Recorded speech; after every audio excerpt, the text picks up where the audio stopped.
Okay, so it should be working now, yeah? Yep. Okay. All right, cool. So there's still people coming in. Let's do this. We'll do round robin if everybody wants to raise their hand. Um, I'll go through and I'll go through order. But and if you don't have any questions, um, you know, I can start off with something or if there's a topic. But the purpose of these calls is really to just take this a step further. It's scaling, systems, selling, really anything that we want to go through for uh, just selling GoHighLevel. I have I I have been pretty successful in the sense that I'm just closing deals and getting clients within the first month and a half of making a simple switch. And really, that simple switch for me was going from a salesperson to a consultant. And I've been having people email me and ask me to pay for our first few meetings. And um, that's really been the biggest shift for me. And these Facebook groups that some of you guys have come from, um, I've really taken the Facebook group thing to another level as well by just providing value inside the GoHighLevel group to help other people. There's really not much in it for me. There's two sides of my business. It's like I have my business where I get people to, take a meeting with me, sell them a custom build. Actually, one of our partners is here, Brandon. He is mine. I mean, some of you guys know he's my entire, fractional development team. Him and his partner, Adam, have completely built out the entire infrastructure for me and other people on the call to be able to do this. And that's something that I didn't have when I first started out. So for, pretty much a year, man, I didn't have a sale. I could build stuff, and then the other side of the business is really it's not even really a business. It's really just to help other people like yourself be able to get on this level. We have a group with Adam and Brendan, and if I can help you guys learn how to prospect, sell, scale, I can help you close your deals on your calls. So these Sundays are really to give back to you guys and help you in any way that I can to be successful and just mimic what I'm doing. What I'm doing is not rocket science. It's not things that it's little pieces from my life, from my career that I've just taken from the things that work and starting to funnel it and put it into what I'm doing. And you guys can mimic it as well. So if you have a question, just raise your hand. Paula, I like that $100 million leads book. I've read that. Oh, I've read that twice. It's on my bookshelf over there. But yeah, just raise your hand if you have a question. I'll go in order, and we'll go from there. So, Scott, what's up? Morning. Thank you all. Thank you first for all you're doing and for the course. It's very helpful. I have a question on the cold email side. Okay. So I understand building out the sequence. I understand going and building the lists. What I'm trying to follow is your initial email. When you're going into these, your Fiverr profile, your Upwork profile, your comments, and you're adding these people into a sequence, are you writing a personalized, fully personalized first email and then dropping them in a sequence? Or do you have your variables set in such a way that you know that niche well enough of where those variables should be? So, I did something wild back in July with this. What I suggest is if you're doing this manually, one by one, I would just write a template and have a template of where, you are taking something from their website. Let me share my screen. So I am using a tool right now to kind of build that statement. Okay. And I was just curious in the way you were doing it, how you took that. I'm using Instantly. It's interesting watching Lee J and his way of doing things. I do have 4 Inframale farms set up. They are working fine, but I am going to set up one through him just to see if there's any difference in performance. Yeah. Like this one is an old one, but so actually, while we were using Zaps Unlimited, I got all the emails from Zaps Unlimited. And so that right there in itself is like a group of people that I would target, right? And so I would make the emails something around the like a collaborative approach of a group, right? So we both use Apps Unlimited. I have no idea what their businesses are. Some of them were recruiters, some of them were lawyers, some of them were this, that, and the other thing. But the thing that tied us all together is Zaps Unlimited. I think in the document that I made, I gave you guys these emails. And so basically, you have, hey, what is it that ties you to me? And then kind of what is the goal? So, and then I just put in here, and I'll keep it short. I'm one of the co-founders. Actinora was one of the things that me and Dustin were doing, the guy that I was living on the boat with, one of my mentors.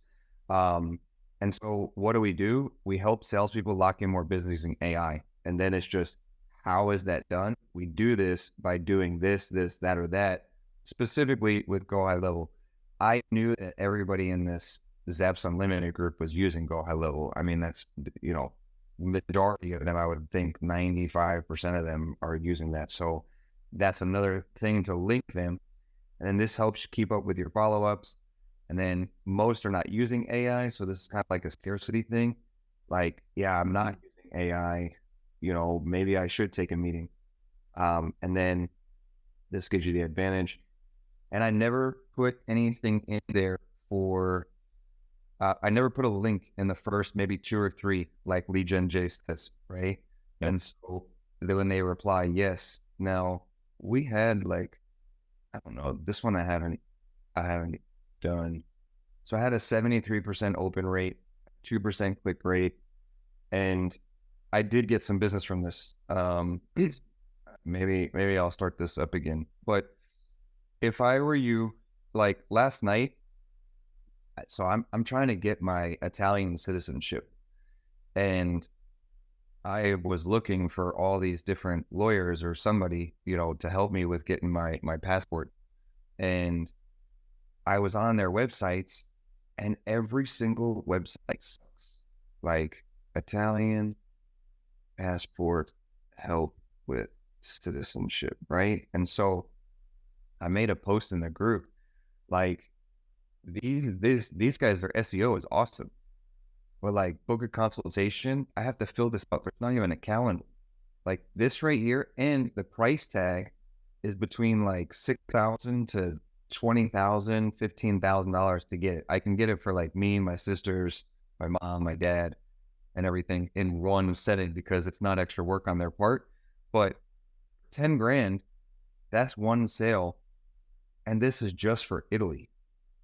Like there's 195 or 196 countries where this could work. So a cold email strategy for this would literally be, I don't know, go to Upwork, find us a website scraper guy that could build something, or just use the lead sniper, right? This one I don't have. That's the other one. Yeah, find the lead sniper, hire somebody manually to do this, whatever it is, get their information. I mean, I was getting frustrated last night. Like, I can't get information on this. Like, I can't even book a call. I got to wait for an email. Like this is book. Okay, this one, I didn't see this. That was hard for me to see. I need to go through and do this. But my point is like, now inside your instantly, you would have your campaign of like, Here's the people for, you know, the Zaps Unlimited group. Here's the people for the Italian citizenship. Here's the people for, 5-star reviews, right? So you could probably go through and start looking at different, and I'm just using this niche as an example because this happened to me last night. But now we know that, one, there's definitely money behind this. Like they're spending a shit ton of money on SEO, because this company right here is popping up all over. Every keyword I type in, I was trying to get away from this website to try to find other ones. So I know they're spending money on SEO or somebody doing that. And so the cold email strategy, would be different groups of different people, right? Or different niches, but then tying that into a generic personalization, right? And it does two things. For me, it qualifies the lead even better, that they're open to, like, all right, I get that was a cold email. Sometimes people will respond and be like, dude, that was a really good email. I actually opened it and I read it. And then the next conversation is so much easier because you're not having to convince them of anything. They already know if your first email is like, it is good, right? So, I don't know. And then the second email, I just say, hi again. I want to drop a quick reminder before we part ways. I want to see if you're interested in this. I was going to make a Facebook group. This is back in like July.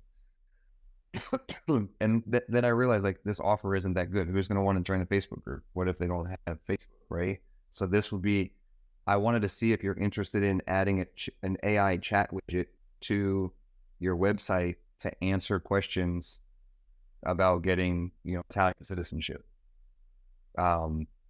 We do this by connecting with ChatGPT. We train it. We build a brain around your business.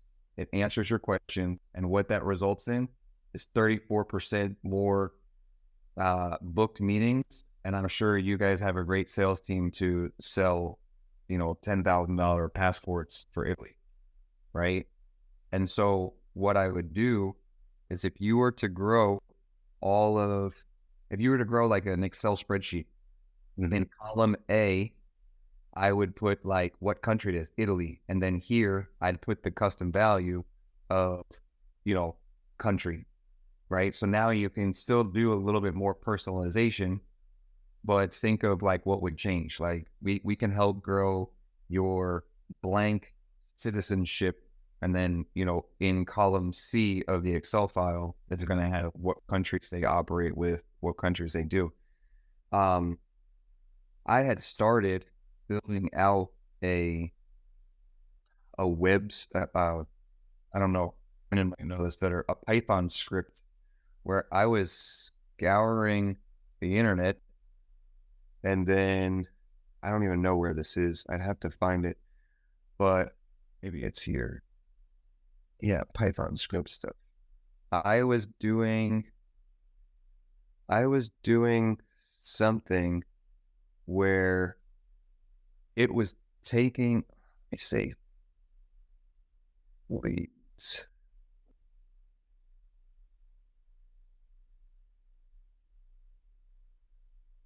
Let's see how you're kind of picking your niche and then building your funnel around that and replicating. Yeah, because this is the starting point, right? So what I used to do is I would build it all out and then be like, okay, let me go convince you. This is way easier because you can send out 10,000 emails in a couple of days and see which ones hit.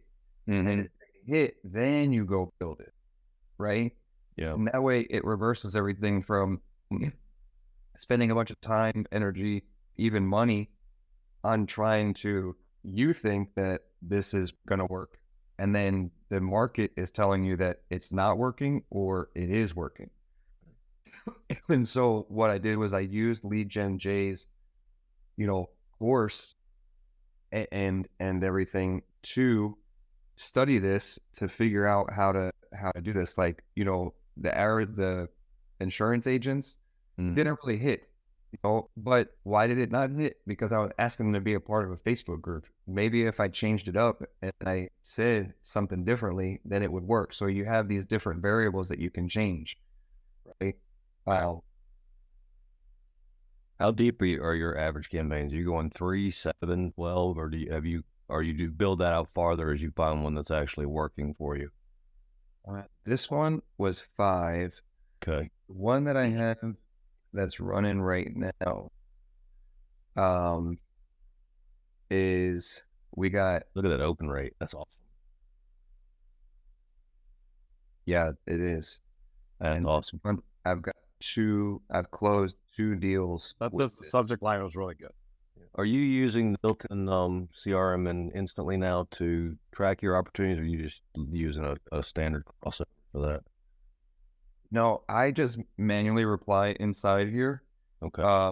And then, excuse me, and then, if it turns green, Mm-hmm. like I'll maybe add it into GoHighLevel, but I try to just get the meeting set up right away. Like out of this campaign, I have 1,100. I only had like maybe 29 people unsubscribe, and then it goes through. I mean, I'm at step 10. People are not unsubscribing, and the problem that I'm seeing, and this is where now it's like, okay, the emails are working. People are opening them. I've sold 2 AI deals for this, both for $5,000. And now what's happening is my landing page that they're going to is literally just a calendar. So I could have hired somebody to help me build out a funnel, but I didn't know if this was going to work. So now I'm at a point where I know this is working, and now I just need to make the funnel nice, like the landing page, because it kind of looks a little scammy. It's just literally in my calendar. Hey, book a call with Nick. I have some case studies in here. People are reading the case study. But if you look at this, like the open rate, they opened at least 1 email in this campaign, which, I mean, that's pretty good. You can look at it as you go. I mean, your open rates per step, 50, 49, right? So out of 1,000 emails, and today is the weekend, and I had 571 people open it, right? 363, 32%, but then they're clicking on it. So this is where like numbers from 6 down is where it's going and just landing on my calendar. So now, okay, the next step in this is why hasn't anyone booked a call? Now it's like, okay, I need to go and change the landing page, right? So this is really helpful. Thank you. I understand how to build them out. I was just curious how you were doing your initial part of this and what you this just is showed manual a lot for me. Yeah. Once they reply, this is manual for me. I'm not going to try to automate it because it's a potential client that has no idea who the hell I am anyway. And so I want to make it like super personal for them. Right. So it's like, hey, what's up? Yeah, I am a real person. This I don't use the AI for because you don't know me. So I need to show you or whatever it is. Cool. No, that was very helpful because I've already got the farm well under process doing some of this. I learned a lot from the course of little nuances of changing up a couple things. And email course that I made? Yeah, the one you did was great because again, 4-hour course. You basically gave us the Cliff Note version of that, so I could go, great, I can watch this without trying to take the notes while I'm doing it. I had your notes up on one screen, watching him on the other, and I went, great, I can come back to this and implement it. I can come back to this and implement it. So that was extremely helpful. I already have Apollo, use Apollo, so that was great. I've got a tool that we're using to scrape, and I'm specifically built it now to go after all the sites and what exact chatbot are they using or not using, and does it use AI, so that we've got an opening to go in and talk to them. So you gave me some really good ideas. How can I bring this targeting in and what's the message? But I've been kind of out there, doing the oh, I'm just going to sell this versus, hey, you know what, let's just have a conversation. I saw you were doing it this way, but are you open to a different way of looking at Yeah, this? and that gets you to be the consultative salesperson, right? That changes you from a salesperson to a consultant, where it opens up just a normal conversation. And then once you get them to start asking you the questions, it's pretty much like you did your job. Like the close rate goes up higher, unless the budget is higher than what they expected. But yeah, in that course, what I did LinkedIn, Facebook, and the Facebook one, I'm going to add a new video because I just figured out another way to use Facebook comments and get in there and provide value. I'm going to have Adam or Brendan add this video in there to the link. It's on my YouTube channel, but just to keep it organized.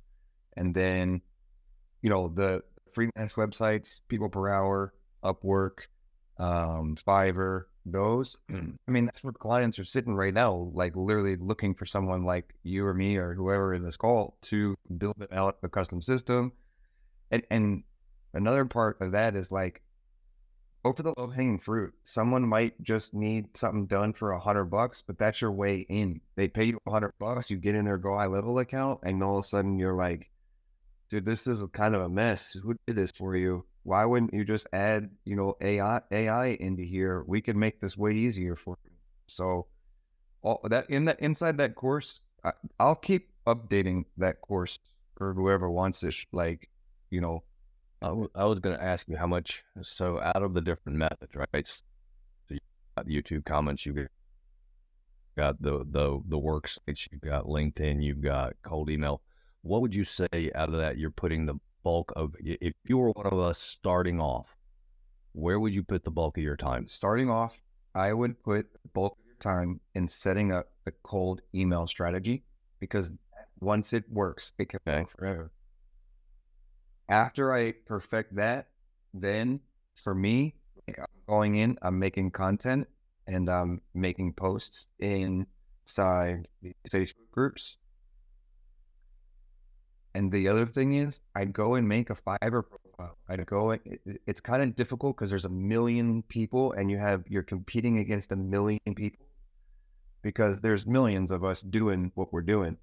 And so if you're the client and you're going to look for the people that have the most reviews, the same way you shop on Amazon. Like, if I'm going to buy something, I'm like, okay, let me look at the reviews. If it has 0 reviews, I really won't buy it. So if you can get a few people for really cheap to just start leaving you reviews, and that's why I charge the 150 or 250. That's where that started. I got that from that. I was like, how can I get as many quick reviews as possible so that when someone looks at my profile, they see that I have that. So I had to have something super cheap. And then again, it clicked, it worked, and I ran with it. So that's where I created this 4-step process of pay me for the proposal. And it came from me on my Upwork profile of trying to get reviews. And then after that, you start getting traction.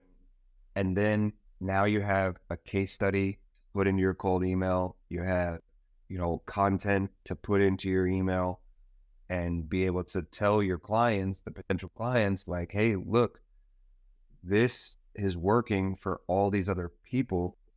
This is my results for them.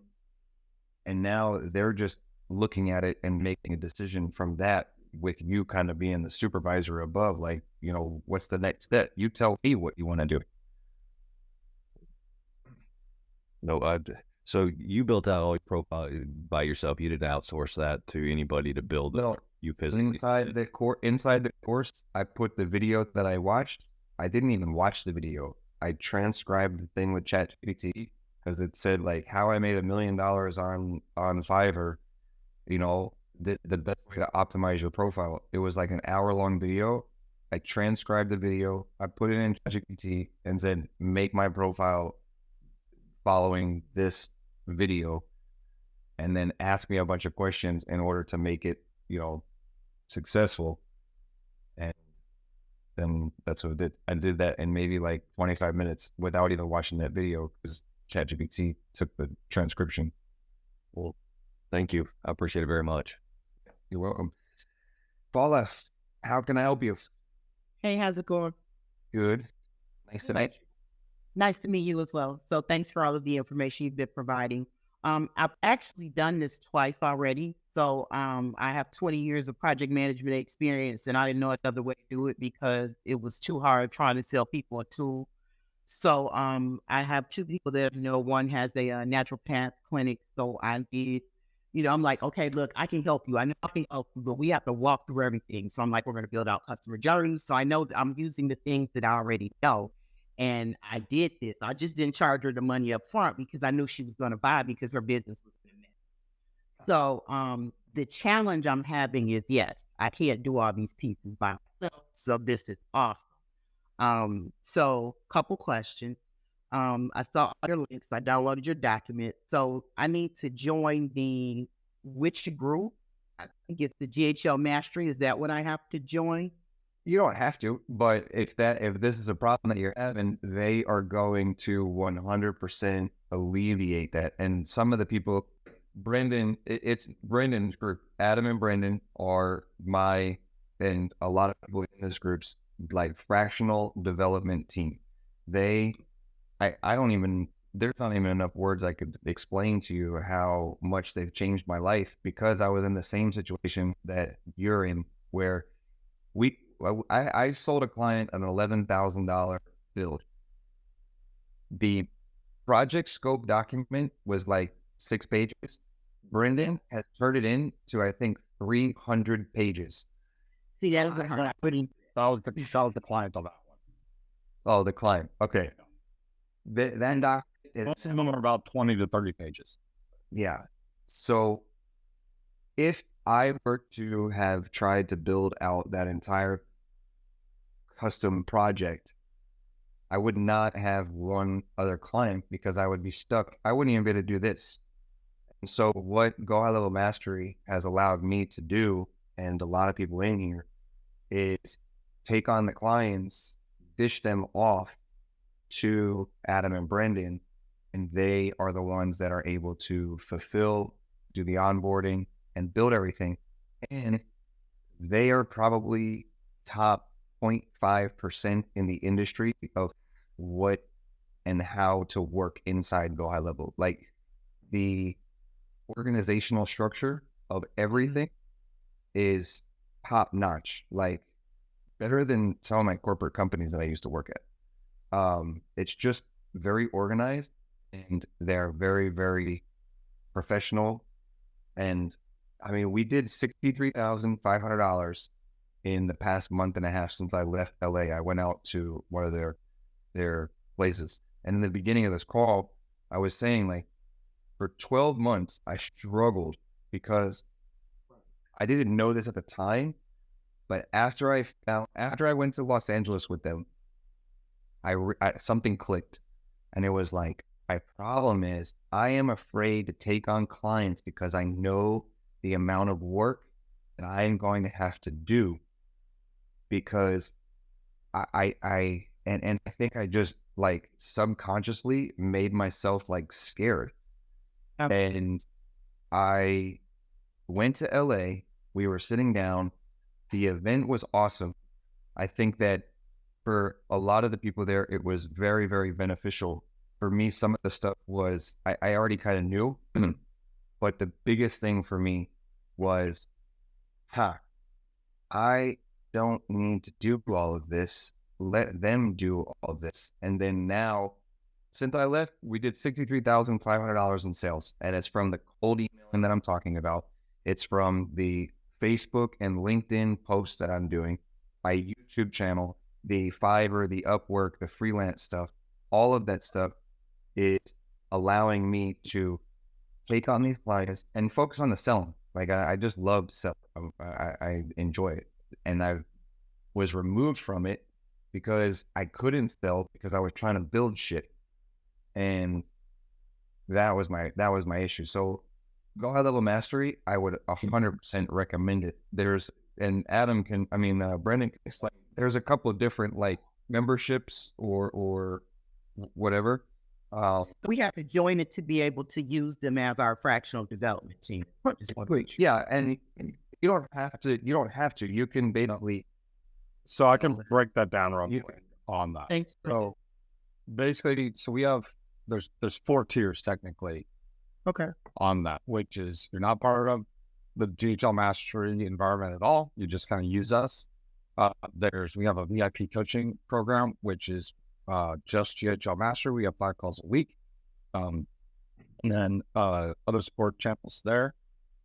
We have the program tier 1, which is just partners, which gets 12 calls a week. It also gets 7 sales calls with our sister company, which is called GSD. And both me and Adam are graduates from the GSD program. They taught us how to structure our agency, how to do lead gen for ourselves, how to create the traditional style agency of lead generation and fulfillment in that manner. They have 7 additional calls there. And then the last is the Partner Pro program. And that those 5 calls per week with the GHL Mastery. We also have a Platinum room, which I'm in. We only have about, 4 or 5 people that are in there typically, versus the normal room, which has 20 to 30 people in it. And from the fractional dev side, we have a website you can go to. It's support.ghlmastery.com. You can put in a build request to get there. If you're not part of the program, we do a 20%. We tell you what the manufactured what is that, MSRP? Yeah, the manufacturer's lead gen. So our MSRP, we tell you, we're like, you should sell this for 10K. We have the wholesale side. Now, if you're not part of the program, we do a 20% discount. I suggest you sell this for 10. It's going to cost 8 in order to do it. Become part of the partner program. In the first tier, it goes from we're going to charge you 8, you go charge 10, to we're going to charge you 6, you go charge 10. If you become Partner Pro, we're going to charge you 4, you go charge 10. Okay. Got it. So that's the scalability aspect. That's the scalability aspect of this, because now your time is free. You can focus on the sales, and you have the trust that the second I hand off my builds to Adam and Brendan, I don't have to continue speaking with the client. They handle everything, all the calls. They have project managers underneath them that manage the entire build. They give, on our proposals, they'll send it back to me and say, this is going to take us, 3 weeks to build. This is going to take us 4 weeks to build. And so when you present that to the client, now they have a clear document of kind of really everything the expectations of everything, right? And so after they pay, that's when we make a ticketing system inside something called Fresh Desk. And then the client now is introduced with Adam and Brendan and Adam and the team. And then that project manager underneath Brendan comes in, does a Zoom call, spends time with them to build out a detailed scope of work. So that proposal document is just the 30,000 foot approach view. Now you have the 20-foot approach where, okay, what are we going to tag? What needs to happen? Who's going to connect their calendar? What's the AI going to say? This, that, and the other thing. And then they build it, and I'm done, and I'm on to the next client. Just keep getting more clients, passing them off, and sell it for 10. I buy it from them for 6, and it's the same as you go to 7-Eleven. I buy a Coca-Cola. 7-Eleven paid 50 cents. They sold it to me for $1.40. I'm not complaining. I want a Coke. That's fine. One last question. Thank you guys for clearing that up for me. If it was a smaller build and I just wanted a second set of eyes and it's something I can do, because maybe it's only $1,000 or $2,000, is that something I could get a second set of eyes on part of one of the programs? That is the VIP. mastery program. That every single day, Monday through Friday, we have, a 2-hour long call, and each day is separated. Like Mondays, just basic builds. Wednesdays, AI. Tuesdays, something. Fridays, like anything. And you go on, and actually, Brandon or Adam will take over your computer on Zoom, and you just tell them, like, okay, I needed to do this. Like, I have a question this week for them. I want to build an auto reminder 24 hours before, 1 hour before, for this specific reoccurring Sunday 11 a.m. call, so that I don't have to manually do it. And Brendan's going to help me on Monday, and he's just going to be like, all right, dude. And he'll do it for me in like 8 minutes. You need that to do an infinite loop. Yeah. Yeah, we built those before. Okay. Yeah. So This is great information. I don't want to take up all the time. I know there are a few others with questions. So thank you all so much. you're welcome. You're welcome. Thanks for coming. Yes. All right, Eris, what's up, man? Yo, what's up? Can you hear me fine? Yeah, I know you're perfect. All right, cool. Yeah, shoot, man, I don't really have. I just wrote down some questions here. So I was watching the Lead Gen J video. I finished the course, the mini course you have. So right, as far as for me, right, I started over in GSD and still there, and so I picked my niche based on like the industry that I'm, which is insurance, right? Insurance agents, PNC, life, Medicare, all that. And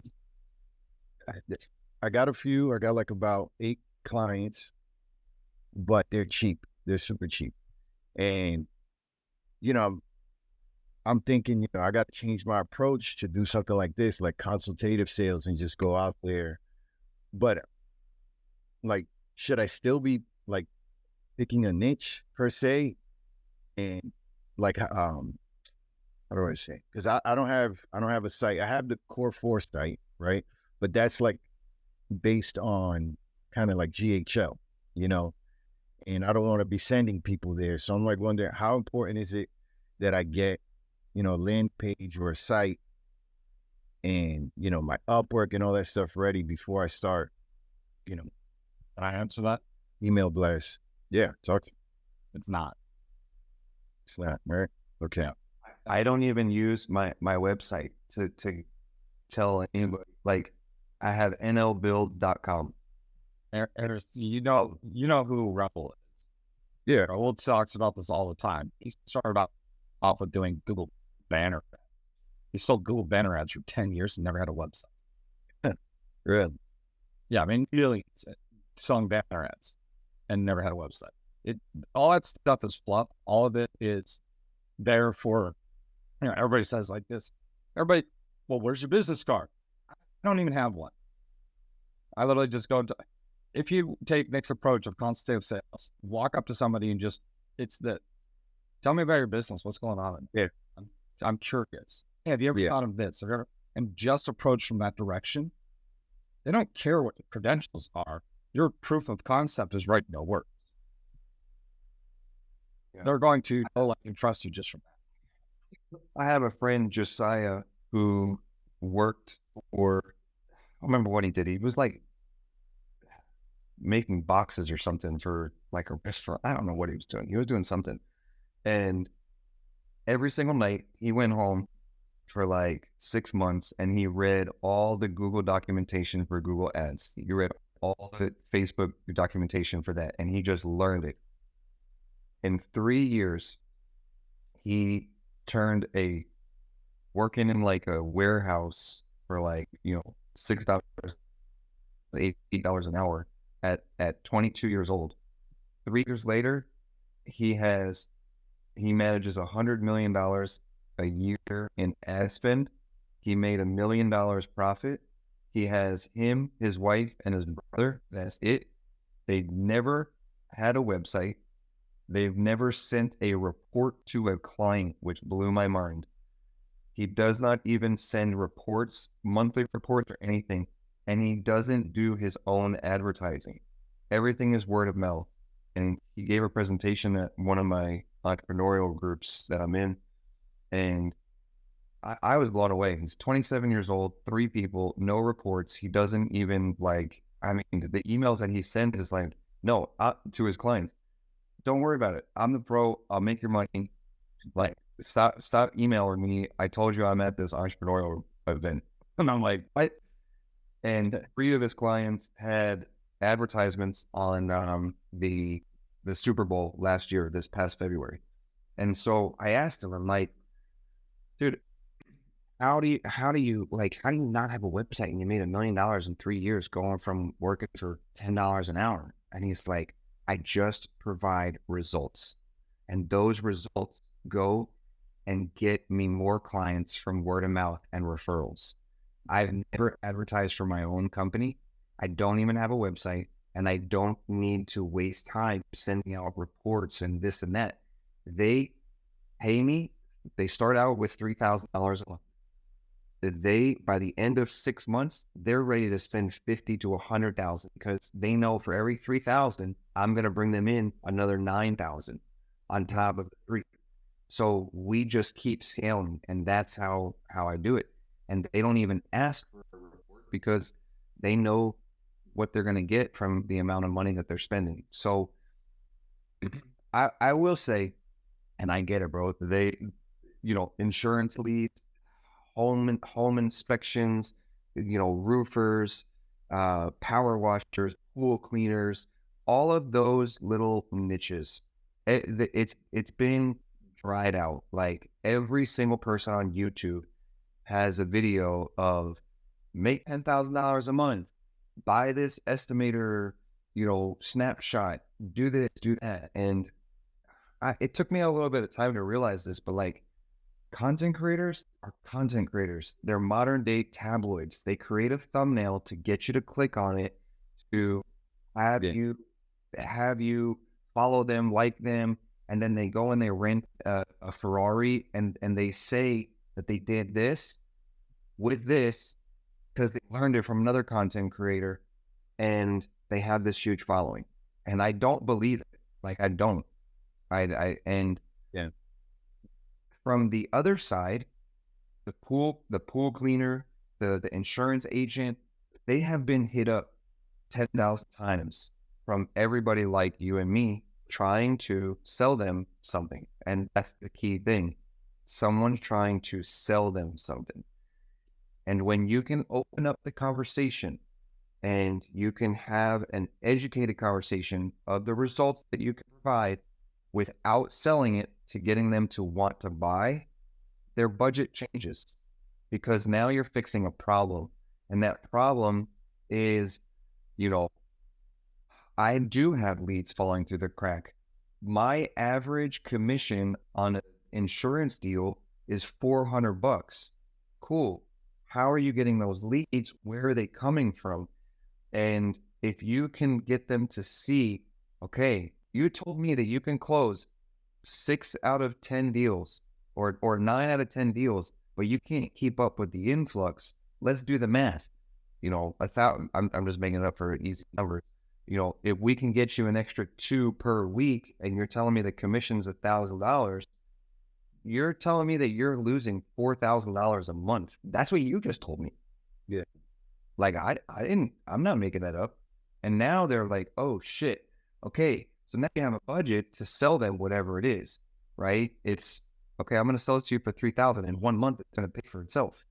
You just told me that. So I don't understand how you have a problem with that, right? And now the conversation is not about the budget. It's how are you going to get to the $4,000 that you're losing with hanging up on this phone call with me? Because I have the solution from what you're telling me that you need, and you've positioned that conversation like that. Now, the other side of this is I would stay away from those types of industries. They get paid a commission. They don't have a set salary coming in because their time is their money, and they have kids, they have a wife, they have their golf on Sundays, they have their what's it called? Fantasy football league that they're gambling, they're losing money, they have they're like all their money is tied up. They don't know that, but really at the end of the day, it's they know what they're going to make. They go out, they sell it, and they don't have any disposable income to spend on something that we know works, but they've been hit up by everybody else. And so, like, these things come to me by mistake. I was just looking for this. I want to get, since I sold my house, I have some money coming in, and I want to get my Italian citizenship. When I started really looking at it, I was like, damn, this is like, I mean, it's okay, $6,000, $10,000. Like, I kind of expected that. But then I started looking at the website, and I'm like, that would be an easy conversation, because $10,000, I mean, they're a lawyer, but you can even go in and say, hey, I don't know what your nationality is, but like, I was wondering about getting this. I came across your website. It really frustrated me that to book a call, I had to go here, here, here, and here, and I had to read 4 blogs, right? And now they're like, you could just, in email, you could literally say, I was wondering, how many of these types of conversations do you have? Because you're not the first person to tell them that. Like, I mean, you can even go through their funnel, like schedule a call with them and act like you want to get a passport. Yeah. But the other side of it is there's 195 countries. There's probably 300 lawyers just for Italy that do this. So now you have an unlimited amount of real estate to go out and just figure it out. But before you figure it out, just get your cold email strategy going, because that's going to allow you to know, is this worth my time? Am I saying the right things? And look at the data, right? So, I mean, I'll tell you, like, this is what I would do. I'd hire somebody to figure out how to scrape all the data on these websites. Where do I get all the lawyers that offer citizenship for, bloodline, for your grandparents living in a country? And then I would figure out how to get 10,000 of those emails and contact information at once. Like, that's step 1. Because once you figure that out, then if this niche doesn't work, you have the machine to get 10,000 of whatever it is to scale it, right? So if you go from insurance agents to the lawyers for getting your citizenship in another country, that system is still the same, right? So you can now just plug and play whatever the niche is inside that system. Then you go into Instantly and you follow the course that I made with Lead Gen J. Well, not with him, but I gave you all my notes from his thing. You go there, and now you create the templates for the emails, where it's kind of the same, like the one that I did for Zaps Unlimited, the one that I did for the insurance agents. There's not really a big difference in it. The wording is different because it's a different niche. Framework, yeah. And now you have that. And after that, now you can start to spend some time on maybe just building a landing page. Like, for this, the other day, I mean, this is the second week I've done these calls. I got 56 people to sign up. I didn't even do it. All it was a form that was name, email, phone number, join the wait list. I did it at 10 o'clock last Saturday night. The next morning on Sunday, I woke up at 8:30 and I had 12 people signed up. And I was like, that was a mistake. Like, okay, so I did it last week. And then those people were like, yeah, I really liked it. And now I doubled down. So I made a landing page, and maybe Paula, you mentioned earlier that you saw my documents. I put it all in a nice place so that everybody can get access to it. And I don't have to do it anymore. I don't have to send out the manual things. So now this group will grow to where I can help you guys, but also, like, I'm not selling you anything. My goal is to make you successful, to let me be on your sales calls. If Adam and Brent are going to charge $6,000 for a build, and Paula goes and gets a $11,000 build, Paula can ask me, hey, Nick, can you help me close this deal? Can you join my Zoom call? And now, I'm able to close the sale for Paula because maybe she doesn't have the sales, skills that I have because she's been focusing on project management. But why would we let Paula miss out on sale, right? Now, the $6,000 that Adam and Brendan charge, the $11,000 that Paula charges the client, I'll take $2,000 off the top or $1,500 or whatever it is. And now Paula's making $3,000 for having me on the call. And then Paula's charging $397 a month, and she gets to keep her monthly reoccurring revenue. And we just repeating that process. But the reason why I'm saying that is because I had no idea that would work. I'm explaining it here. And once people start seeing that, then I'll start to go out and scale it. But you got to find where the money is at. And I think the money is at inside the lawyers getting the passports for people. There's $6,000 minimum that I have to pay. I'm sure they're missing at least 2 a month because their website sucks and they don't have AI in it. Yeah. I mean, and you could charge $6,000 and say, hey, one passport sale is going to pay for this and you're going to reap the benefits forever.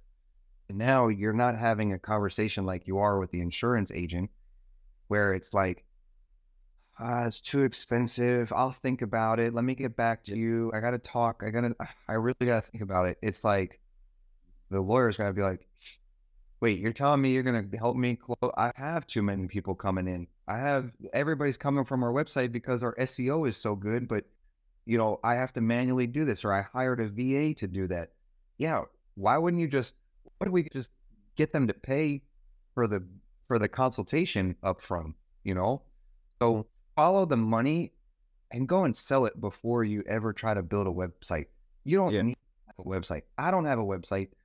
I've never even sent anybody in the past month and a half that we closed $63,000 in to a website other than just my calendar, right? Like I took my buddy's advice, Josiah, of like, you don't need a website. And I think really, I don't know, sometimes it comes by mistake. The passport thing came to me by mistake last night. I was doing research. I never would have thought of that without me wanting, like, that's not a niche I would ever think of. We don't even 195 companies, minimum probably each country has 300 lawyers doing the same shit. And the money's there because it's expensive. Yeah. Right?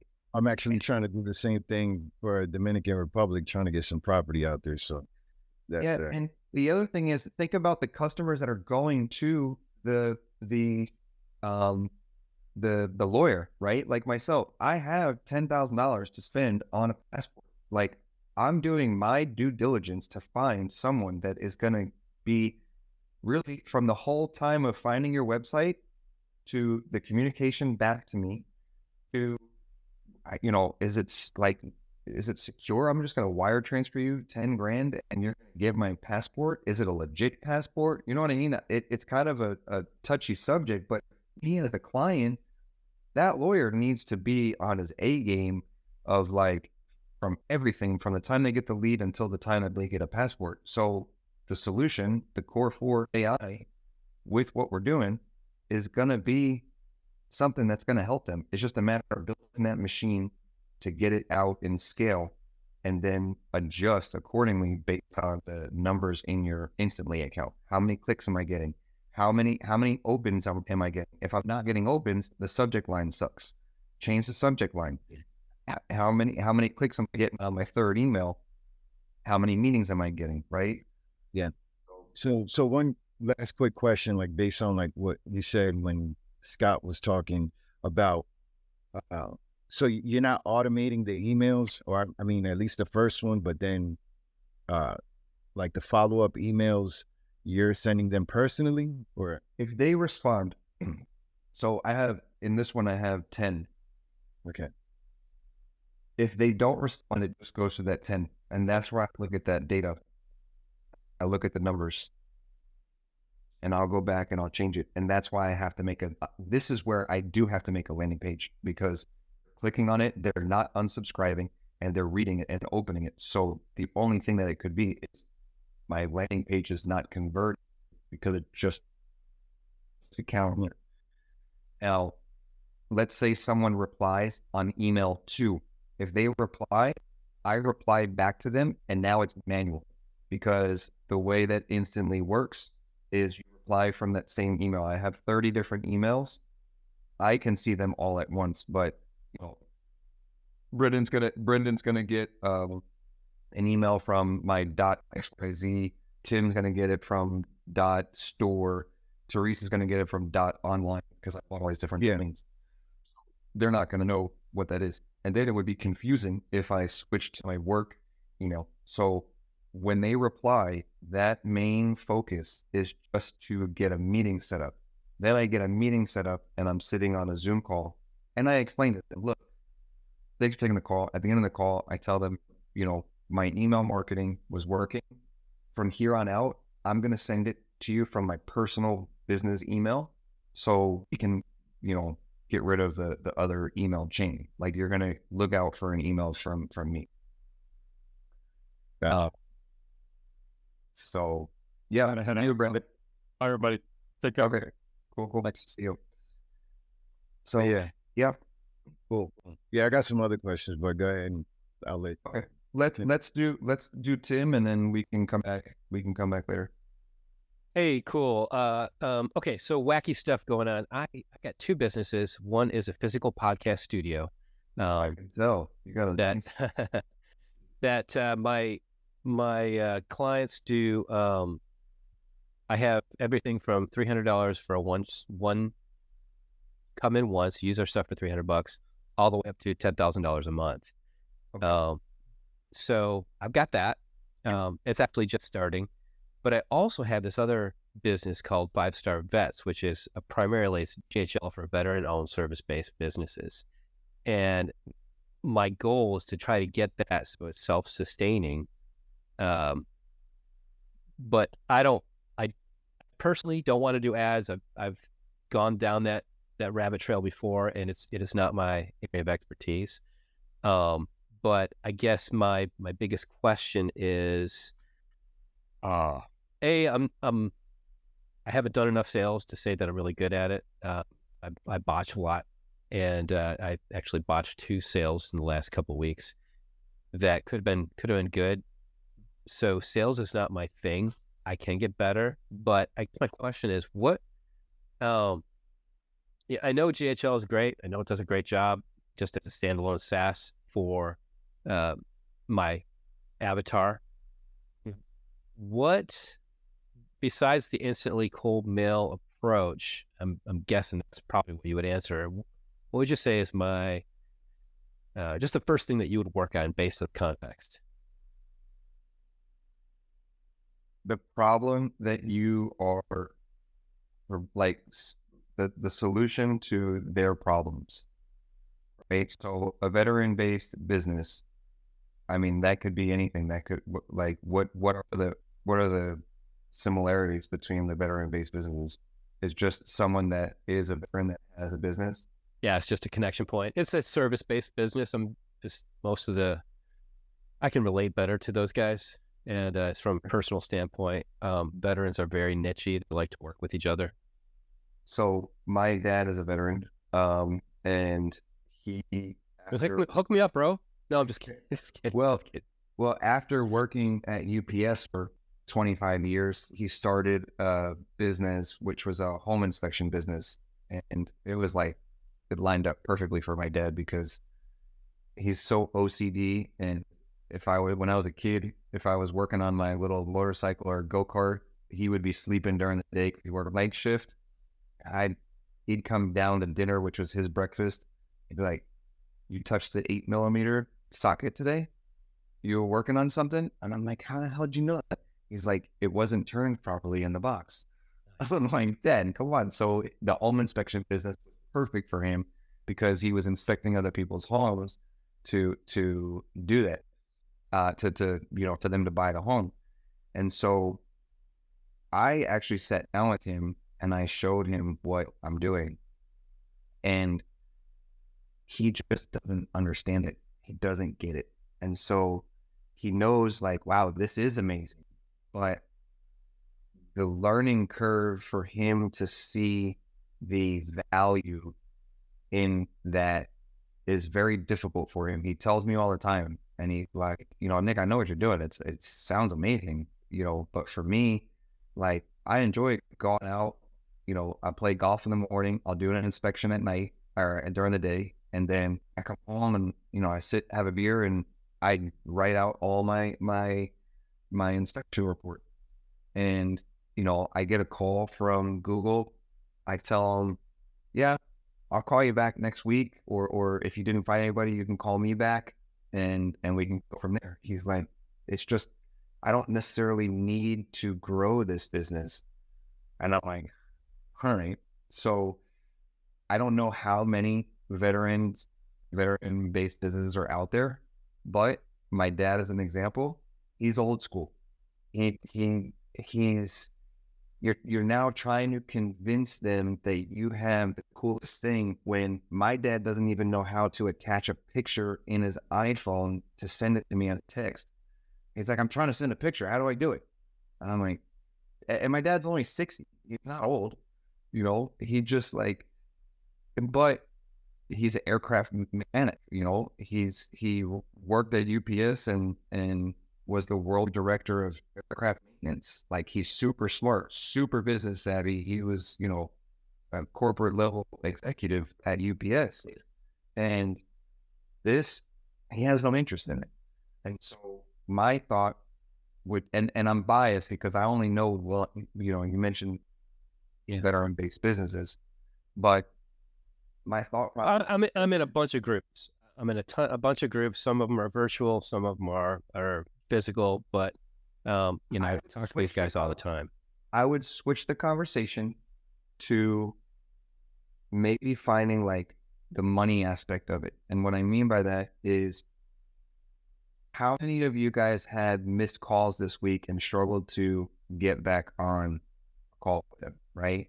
Like, I'm doing a survey. If you do this in your groups, like, how many people have their phone blowing up, or how many times are you in a meeting with a client and you have other clients calling you, right? Because that conversation can switch, and you can say, before you get to the solution of, well, missed call, text back, we have this AI that will handle that. That right there loses them. AI, no. My business is all about the personalization. Like, that's what people come to me for, because I've heard that. So when you start talking about AI, it in their mind, they're done. They're like, nah, don't even mention anything about AI. Just keep going through and asking them questions. How often does that happen? Really, when that happens, do you write it down in a calendar, or like, how do you remind yourself what, to call that person back, right? And then they'll start to see like, oh, they don't have a way to do that, right? So, okay, let's say it happens on a Friday. You get a call at 4:00 in the afternoon when you're with a client, and let's just say my dad's home inspection. My dad's doing a home inspection, right? And he's in the crawl space with the flashlight looking at shit, and his phone's ringing, and it's a new client, a potential client that he can't answer the phone. So then my mom calls him, hey, are you on your way home for dinner tonight? You stop at the store and get some meat and, I don't know, beers or wine or whatever. And now it's Friday night, and he's like, oh, I missed that call. I'll call him back. Monday comes because he played golf on Sunday, and he has no way to get that, right? So you have to pinpoint that problem with these veteran-based businesses. Once they see that they have a problem that they didn't know that they had, then the conversation is very easily adjusted to them now asking you questions. Why are you asking me the questions? Is there a way for you to fix this? Yeah. Before we go any further, what's the value of that client? What's the average check price? How much do you typically charge? You charge $800 to do a home inspection. Cool. Now we have an $800 benchmark of what, you know, what, where we're at. What they're missing. Yeah, what they're missing. And then now you can put this on them because they told you. So this is where the consultative sale comes in. And this is where you focus your time. You don't say anything about GoHighLevel. You don't say anything about AI. You hone in on these problems. Okay, so what I'm hearing from you is that on average per week, you miss about like 4 or 5 phone calls. 4 or 5 phone calls, that's 8 times 4, 8 times 5, that's $4,000 a week that you're missing. You're missing 12 grand a month. Well, no, is my math right? You're missing 16 grand a month, right? $800 times 4, that's not right. That's 3,200. Roger that. Yeah, 30, oh, close. So 3,200 times 4 weeks, that's 12 grand. You're missing out on 12 grand a month just from missed calls. Let's be conservative. Let's just say you're missing $2,000, like super conservative, right? So now you're creating this gap. Now they don't know, wow, am I really missing 12 grand or is it more like 2? I don't know. I never really thought of it that way. How would you, now they start asking you questions because you planted this problem that they didn't know they had in their head just by asking simple questions. And it's just a conversation. And you can change your tone like, how many phone calls do you think you're really missing? And then they're like, I don't know, maybe like 3 or 4. Okay. And you go through that little thing that I said. And then now you play the conservative game and the maximum game. And now there's this huge thing in there. So now we have to fill that gap. And that gap that we fill is the solution that we provide, which is GoHighLevel missed call text back. In this example, right? Got it. AI. Yeah. I totally with that. Let me follow up with a different question. So the thing that I've seen happen a couple of times that I botch on calls is people know they need to do something. I had this guy in a group ask about, does anybody know anything about CRMs? And I said, hey, I'm a GoHighLevel power user. What do you want? And we had a call. That's where I would stop.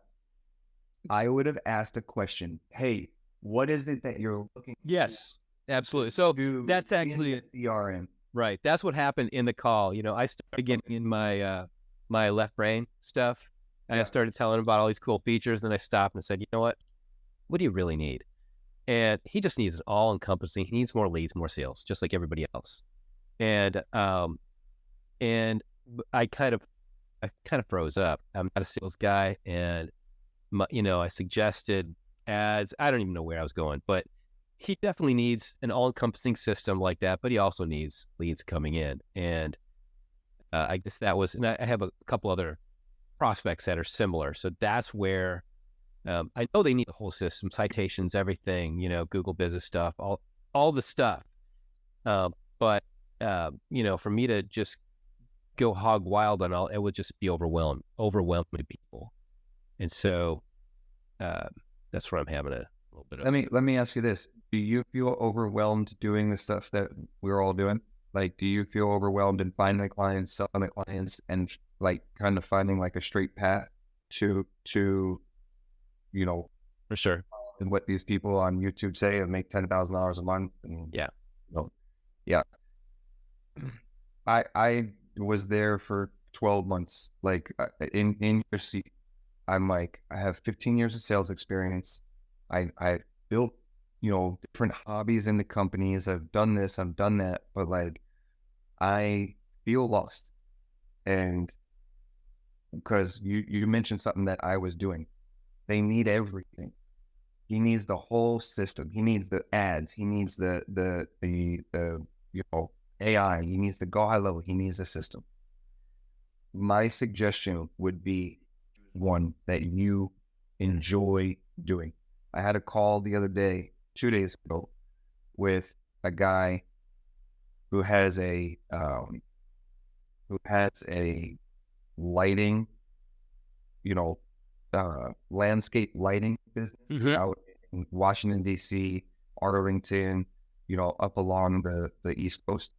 And he was like, I know you know how to do GoHighLevel. I need leads. I'm using Angie's List. I'm doing this. I'm doing that. I said, listen, my goal for you is to be successful, but I only work with people who have leads coming in and you can't keep up with them.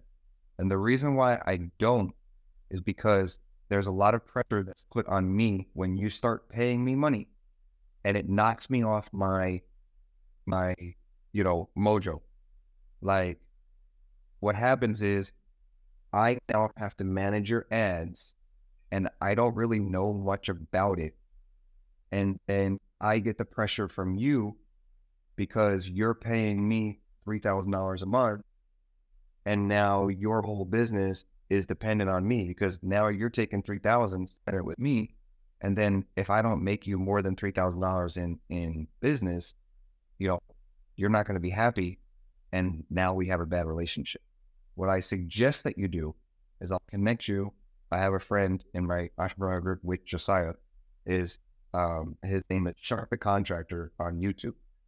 He has an entire program for specifically contractors that he builds them a website. He does their SEO. He does their Google reviews. He does all of that. And I connected him with Chuck.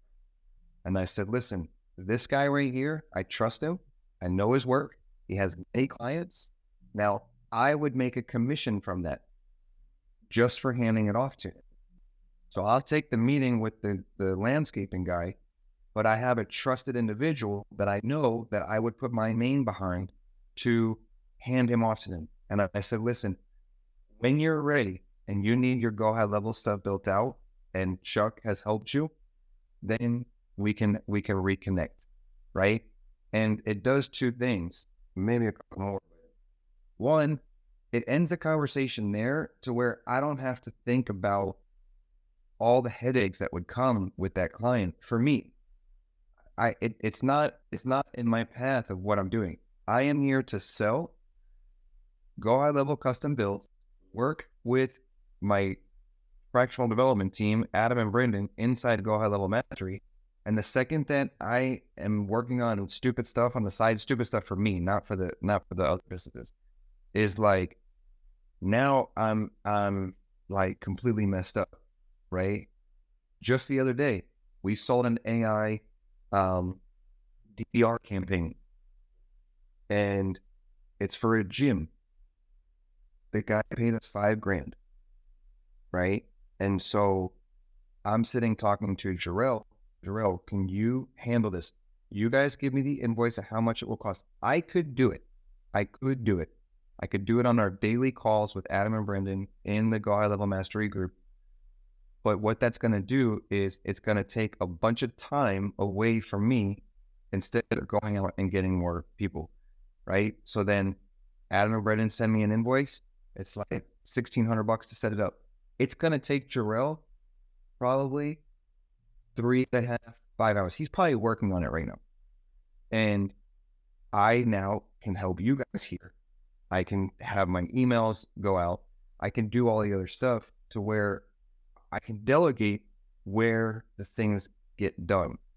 And so the reason why I said kind of like, are you struggling where kind of all over the place? Because I've been there. Just pick one thing that you want to do. Like, my mentor told me this, and this is pretty good analogy. How many championships did Michael Jordan win, right? How many championship rings does he have? 7. He's got 7. How many did Phil Jackson have? 11, right? So go and find your Michael Jordans. Adam and Brendan are my Michael Jordan. Josiah is my Kobe Bryant. Chuck the Contractor is my Steph Curry, right? And I can be the Phil Jackson. Wait, yeah, he's the coach, right? Yeah. I was thinking of the guy from what's it called? Jeff, yeah, 10. Okay, I was thinking of the who's the guy from American Idol? That guy Jackson, Randy. Reggie or whatever. Randy Jackson. No, but I can be the coach, right? And so that way you don't have you have your star players in line, right? All those people, Adam and Brandon, Jarrell, Josiah, Chuck, all of those people are my team, and I can be the coach to delegate that stuff to, and that allows that's where the scaling part comes from, right? And so when my mentor told me that, I was like, oh, that makes sense. He goes, yeah, you just need to find more Michael Jordans. Just keep finding the Michael Jordans and put them in line with what you're doing, because that's going to be the way that you scale. So when you have a conversation, it's okay to tell them no. Actually, in my experience, they come back because they respected that, right? It's a longer sale, but the second that you know, respect them and tell them no, well, that's the point of the first phone call, right? It's a 10-minute phone call. Let's see if I can help you. If not, I can put you in line with the right people. And then you can also make a commission off that, right? Like I connected him with Chuck. If they go and they have business together, Chuck's going to give me a percentage of whatever it is, just like I gave him a lead. Same with Josiah. If someone signs up with Josiah and does the ads, or same with Raul and Cody, right? Raul and Cody, they do the same thing. I've sent business over to Raul and Cody before, and so I know that was a long discussion. I talk a lot. I like to do this, but I think that where you should start is figure out the problems with these veterans, and don't mention anything about AI. Don't mention anything about GoHighLevel. Just really understand their business, and then get them to see the problem, and then plop your solution right in front of them and be like, this is it. Roger that. Appreciate it. Yeah. All right, Teresa, how are you? Hey, so you're Louisville, Kentucky, huh? Yeah, I went to Trinity High School in Louisville. My parents still live there. I was just there for 2 weeks, a couple weeks ago. That's crazy. My sister got married on October 14th or September 14th. Yeah. Yeah, I'm in Clarksville, but coming back to where I can see Louisville, literally. That's so wild. Yeah. So I have so many questions. Like you, I've been doing GoHighLevel for about 11 months. I don't like the builds. It's not my thing. So like in 99, I started doing websites and I just learned enough to where I can talk to my clients coherently and make suggestions. And then I went off into accessibility, digital accessibility. And it dawned on me, I have a meeting with my old project manager every 2 weeks. And I was like, Mike, what I want to do with GoHighLevel is the same thing I do with accessibility. I can't make websites accessible, but I learned enough about the WCAG and to be able to talk to a client. And like I just closed $37,000 deal with a school corporation in California, and what I did was, yeah, we can do that. I went to my team. How much is this going to cost for you all to test it and remediate it? They gave me a price. I have a little calculator thing, spreadsheet. I gave it to them and they do it. But when I got into GoHighLevel, I felt like I had to learn what it can do, which I know parts of it because I took what I could figure out myself and on these calls every week. And I just don't enjoy that at all. I do workflows. I do LinkedIn outreach. I started dabbling in AI. And so I told Mike, I said, I want to do the same thing. I want to be a strategist. I want to be the PM in between here. But I'm still lost, Nicholas, when it comes to, so I get somebody like yesterday, my granddaughter needs windows. I reached out to this window company in January for windows for her. They have never followed up with me. And she's like, do you still have that guy's number? I said, let me see if I can find it. And I was like, here is a potential client, but I don't know what to say to the guy. I don't know how to get him on the phone. I probably reach back out and say, hey, I What are you doing for follow-up? My granddaughter's asking. I would tell him, like, send him an email and be like, hey, dude, I contacted you in January. I'm ready to pay you from is your daughter's Windows? Granddaughter, yeah. My granddaughter is ready to pay you. It's October. Like, do you want my business or not? And just keep it at. Oh, really? Yeah, just don't. Like, do you want my business or not? I'm ready. You haven't even contacted me. And I'm sure he will get right on the phone and call you right away if he's a smart business owner. And then if they really are going to do the Windows, I'd let him go. And that's how now you're building a relationship and you're building a rapport right away. Right. And so as he goes through, he's going to come out. They're going to give you a quote. You know, go meet him at the house when they come to the house. It might be an employee, but now you can get insider information from the employee. So if you're there while he's doing the measurements, have a side conversation with him. Yeah. Can I ask you a question? Is your boss like super busy? And he'd be like, what do you mean? Well, I reached out in January and you guys are just now coming. Like, I mean, Yeah, they gave a quote back in January. They never followed up on the quote. You know, they don't. So this is what I'm saying is like, there's two ways to do this, right? So the owner, the decision maker who's going to decide to pay you to work with you and in closing a deal, he's probably not going to, I mean, maybe if it's a one-man shop, a two-man shop, but now you have something what we call an advocate in the company that you become friends with that can speak with you and vouch for you on your behalf. And he's the contact to like go and talk to the owner and be like, yo, this girl, Teresa, I think has something. Like she could probably help us. She's right. We did this quote back in January. And why didn't we follow up? Like we would have lost this business and she's genuinely concerned about it. And I think that she could help, right? So you become friends with this other guy, whoever it is. And now you kind of put pressure on him because he feels like indebted to you in a certain way. It's kind of like a psychological thing. He feels a little indebted to you because you were nice, you showed up, and you're pointing out a problem that they really do have.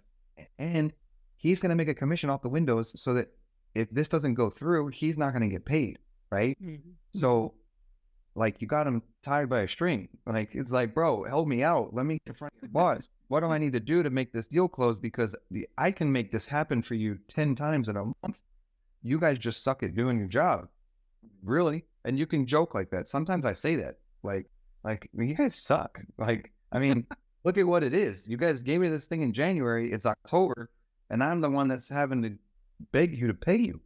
Right. And so I would send an email that says, hey, I'm ready to pay you. Why have you guys not followed up? Like, can someone come out and do this? Like, who do I talk to? Where do I make this payment with my card? And make them feel stupid for doing what they did. And then someone is going to call you. Someone's going to contact you.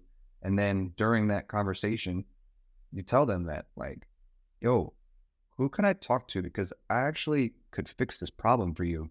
This is what I do, but I find it really odd that I'm the one that has to, as the client, beg you to pay you. Like, does this happen often? I mean, like, you know, and now it just becomes a regular conversation. The idea is to get it to be a conversation and not about you selling anything. Well, I think the reason I hold my tongue so many times, because I saw something in some groups too, you know, on send quote or whatever, send now or whatever it was that Adam had the other day. I found some place to do that. My problem is that I think one, I just didn't want the business because I don't want to build it. But I know Brendan and Adam can build it. I've gave them a couple tickets, but I didn't know at what level, like with Core 4. Is that something that I can just say, hey, Brendan, I want to sell Core 4 to this person? And because I've made those documents, Nicholas, where it shows all the workflows, all this, all the pipeline, all the triggers, I was like, I don't want to do this. All I want to do is tell them what the problem is, which is what I do with like the developer. if I'm doing a website. So we need to connect some invoices. We need to connect this. We need to connect that. Yeah, that's like, yeah, you're getting into the nitty gritty. I don't like doing that shit either. Like, that is not what I enjoy doing. And so Exactly. when I don't even build anything and show them what it is that they're gonna buy. Like, what I do is I get on a call, ask them the questions. What's your problem? Tell me a little bit about your bit. This is the first word. Tell me a little bit about your business, and then they talk for 15 minutes, and then So your first call is 15 minutes, right? and my first call is like 15 minutes, and that decides whether or not we're gonna go to the next stage, right? And so, the next stage is cool. In order to fix this problem, it sounds to me like you have everything in your head, and it would be helpful for getting it to get it out on paper. What I do, the way that we work, me and my team, is we build out a project scope document, and that document is your customer journey. That customer journey has different workflows of behavioral based actions that happen depending on where that client is within your customer journey, from the time they contact you to the time they pull out their wallet and pay you, all the way up until maybe you tell them something later, like a renewal or like, I don't know, something, right? But I don't know that about your company based on this 15-minute call that we just had. And I'm like, this document will allow me to be able to give you a price of how much I can charge you to fix this problem that you're having. As of right now, I don't know. And anybody that you talk to without this document, they're making it up. There's no way anybody could give you a quote or build you anything for your business without going through this process. The other side of this is, if we don't decide to work together, you now have a working document that you can find somebody to build it for you. That's not me. You can go up on Upwork, on Fiverr, on wherever, and find somebody to build this, because now I have the blueprint of what exactly it is that you need. I charge $250 to do this because it does take me, 5-6 hours, and my team has to be on it. And so that does two things. One, you get paid up front. You dish that off to Adam, Brendan, and the project managers. They go through the recorded Zoom call. They fill all of that out. You're not building anything. You're not giving PDF files or, documents or fancy, PDFs of what the core 4 AI can do, this, that, or the other thing. It's all custom, and they handle that. So now, and the other thing is it filters out who's serious and who's not. If someone's not going to spend $250 on a document that they clearly need and they don't have it, and it's all in their head and they're all over the place, if you're not going to spend $200, you can make it $150, whatever the price is. You could probably do, $500, whatever the price is. If they're not willing to pay a little bit of money just to have that, you're saving yourself a headache. You're saving yourself I just wanted to follow up. Did you have a chance to look at the invoice? Did you, oh no, blah, blah, blah. It's like, are we in or are we out? That's why my call is for 15 minutes. I'm not going to spend, an hour on a call for them to tell me right at the end, like, oh, well, I have to talk to my boss. He should have been on this call. It's like, what? Like, expectations are set from the beginning. This is how I work. This is how it goes. I charge $250, and from there, now you can have it. And then that third phone call is you presenting them a proposal that they paid for. They paid for a proposal. And Adam and Brendan and the GoHighLevel Mastery team did all the work, which that's their job. They do that because that's what's closing these deals. So then I go in, I close the deal with that proposal because they already spent $250. The thought process from the client or the potential lead or the prospect is, because I always lead that third phone call, leave it with, now the price to do this is $7,500.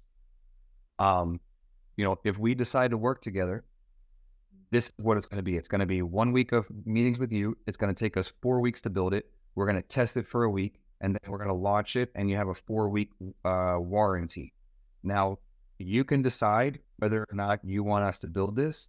This document is actually going to turn into this document, which is the detailed scope. And I show that on the screen, and it's like 30 pages. And now they're like, okay, this is a lot of stuff that they do. And so 9 out of 10, they say, yeah, I'm in. Like, because the issue that they're going to have when they hang up the phone and they don't use us to build the build is now they have to spend more time to go find somebody else to do something that I already have everything organized. Right. And so it's like, yeah, I do need this. And if we sell it for 10,000 and Adam and Brendan charge us 5, now I have a $5,000 window to work on. So if the price is the problem at this point, I will come back to them and say, listen, I don't know how much, like, this is a lot of work. Let me speak with my team. Give me a day or so and see if I can do anything with the price. And this has happened maybe twice. But I have to check with my team because, like, as you see, like, this is super organized. This is not, you're not buying a custom built software from Nick. I have a team of 40 people underneath me that we have a real company. Like, we have project managers. You're going to be teamed up with them. You're going to be in contact with them. It's a joint venture. We become a partner with you. And moving forward, we're probably going to be your professional development team as well. Let me go and check and see if I can do anything. I won't even talk to Adam or Brendan about it. I'll come back. I'll say, look, we were only able to take, $800 off, or $1,200 off, because there's a window there, 5,000, 10,000. If I sold it for 8,000, I might take $400 off, right? And what's 400 when I'm charging $297, $397 a month for them to use a system that is running their business that they're going to stay with me forever because we just custom built it. And so I'll make that back in a month, 2 months. But now, you've cut out so much time from just wasted time by charging for that document and doing the stuff that you don't like to do.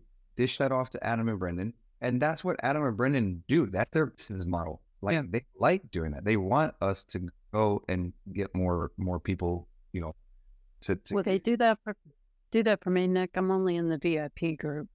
I think you're in the partner group or something like that.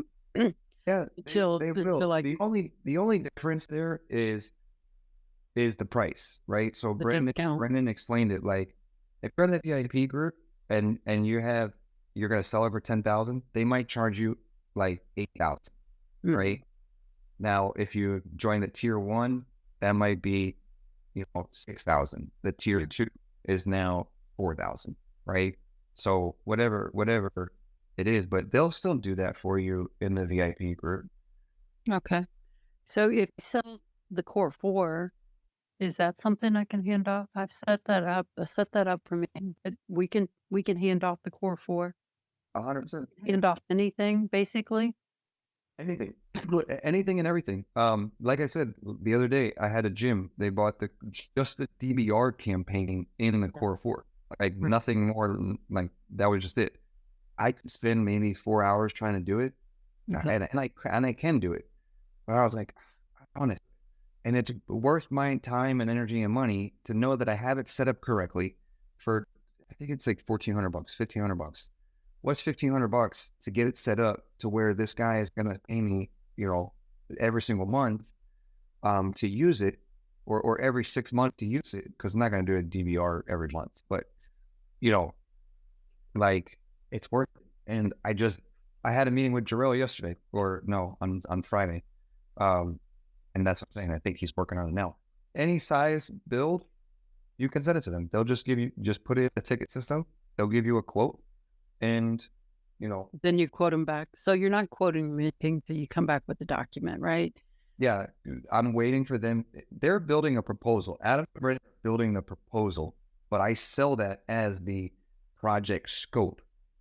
And this is what you have, whether or not you and I work together, you have a working document of how this needs to be built out. You can either work with me or you can go and find somebody else. So Adam and Brandon, they're just building me a proposal. Like, that's it. And so I'm selling the proposal to them in the sales process of closing them, because that next call, the best part about this is the next call, that follow-up to give them that price is, hey, the thing that you paid for is ready. Let me know when you want me to give you what you paid for. There's no, hey, do you want to jump on another call? It's like, hey, you paid for this. You let me know when you want to see me, right? And so it makes it so much easier because you're selling them a proposal. And then after the sale, then it's just handed off to Brendan's team. Yeah, after that, like the $11,000 bill that I sold in July, Adam and Brendan charged me $8,000 and I sold it for $11,000. And so that was like a huge project. It would probably take me a year to do that by myself. Like I don't even know how to do it all. And I don't have any interest in learning how to do it all.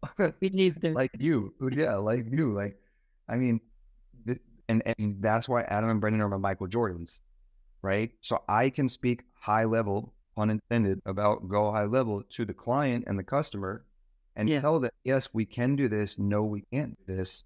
We can find a workaround, but that's why you work with us.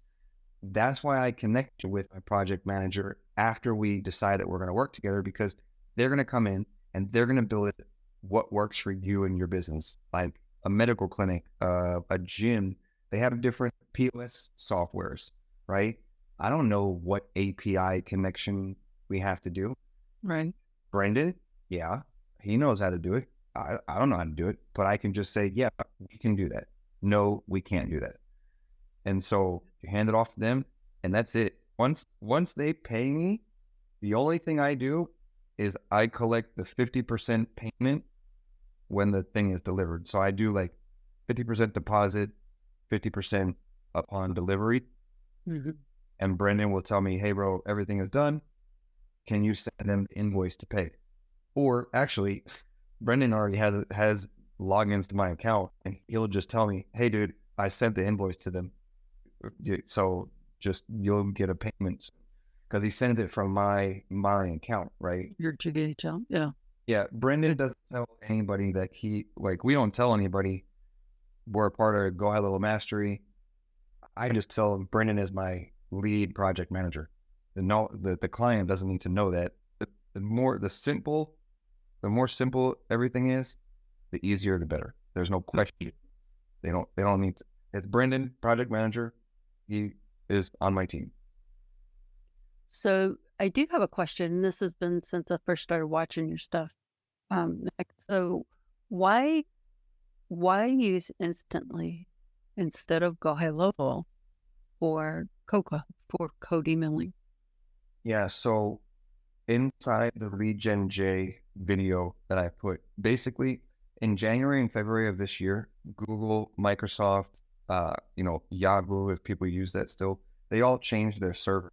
So the laws are all changing. Everybody wants social media and to be connected, but we can't connect. And so, people are getting spam emails, marketers like ourselves, right? And so people are getting tired of it. You have to have a new email address because somebody found it and they're sending you, hey, book a call, do this, that, right?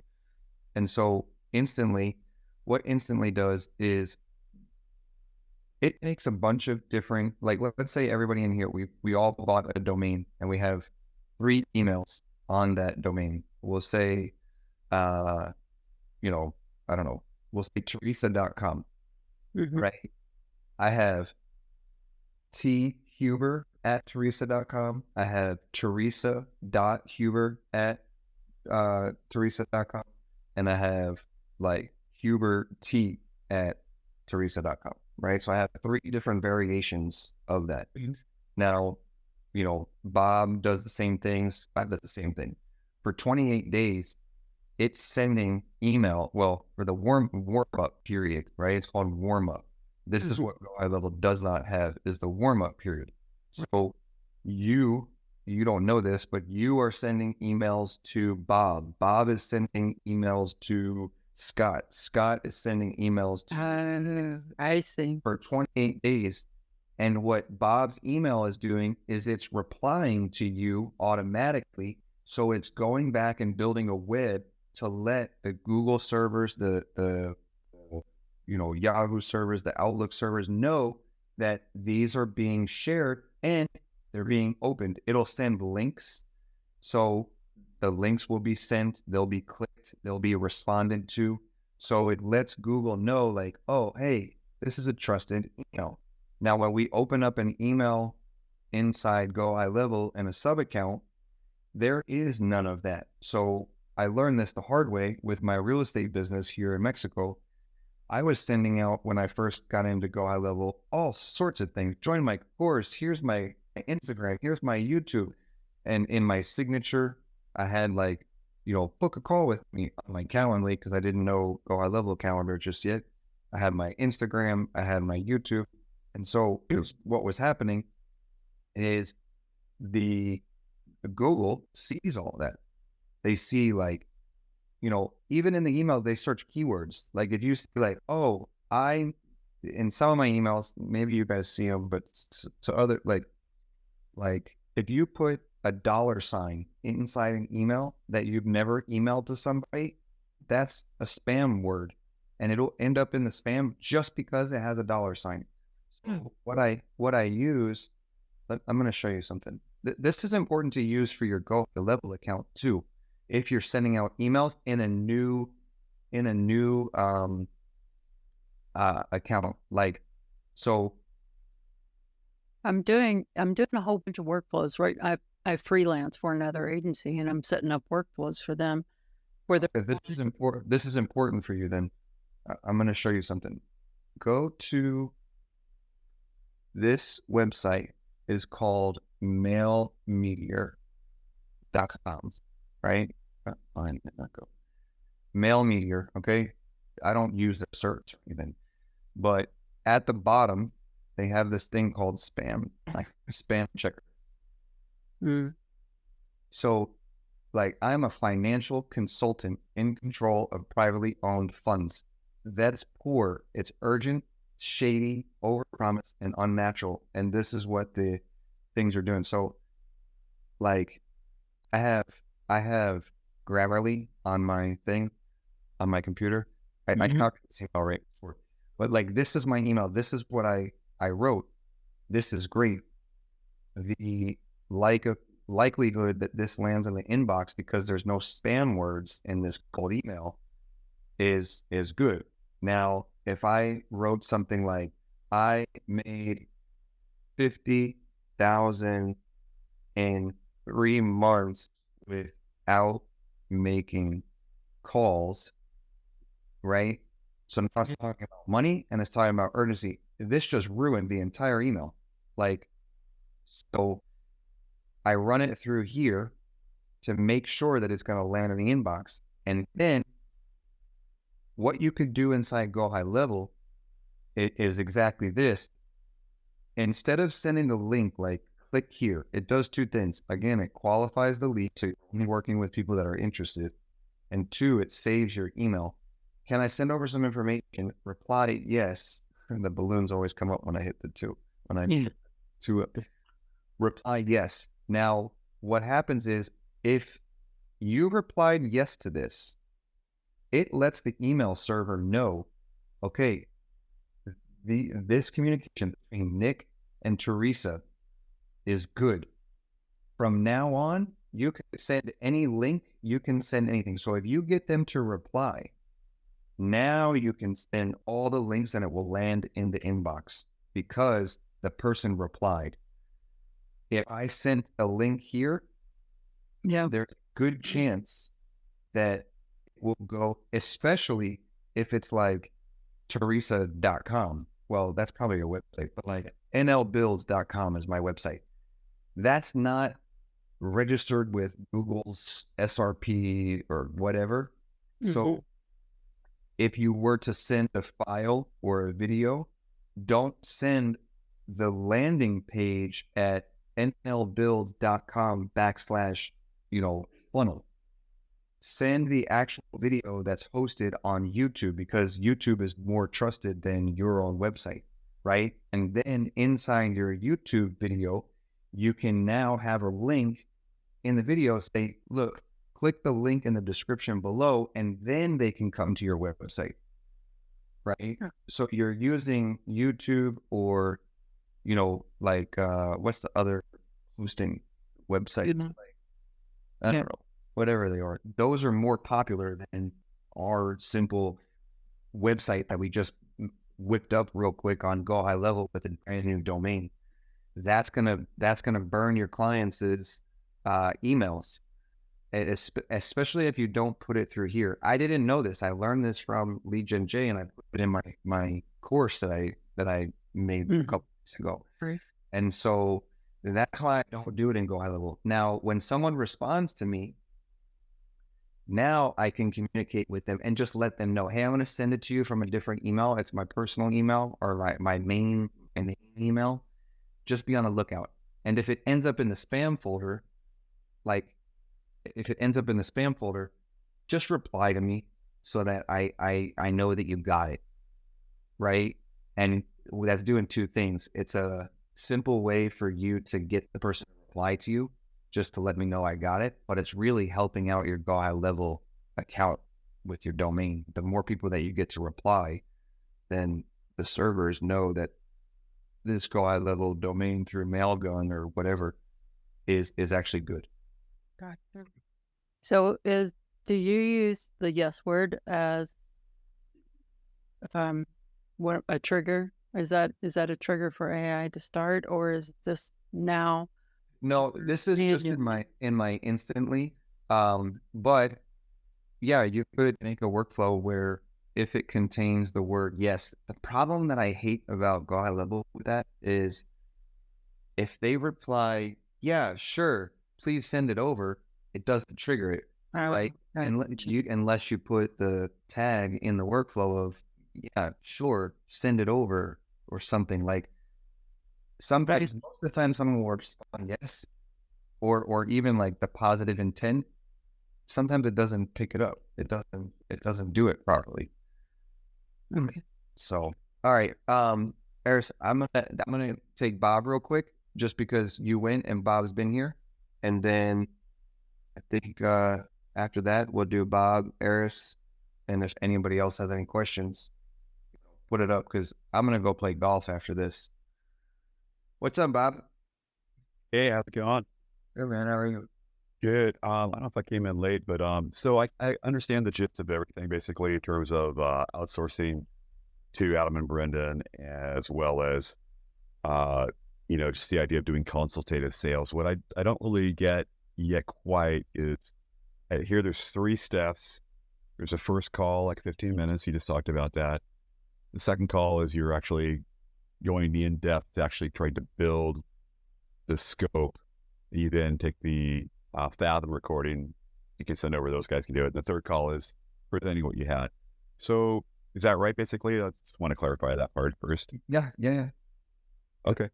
So did you go over so I think I heard earlier in the call, like you use Facebook and LinkedIn posts. You use cold emails. We just talked about that. You use a Fiverr listing, I guess. Was one more. But anyway, I kind of want to is there like a document that you have all these steps put together, including the lead gen J stuff? And do you have like an affiliate link for that?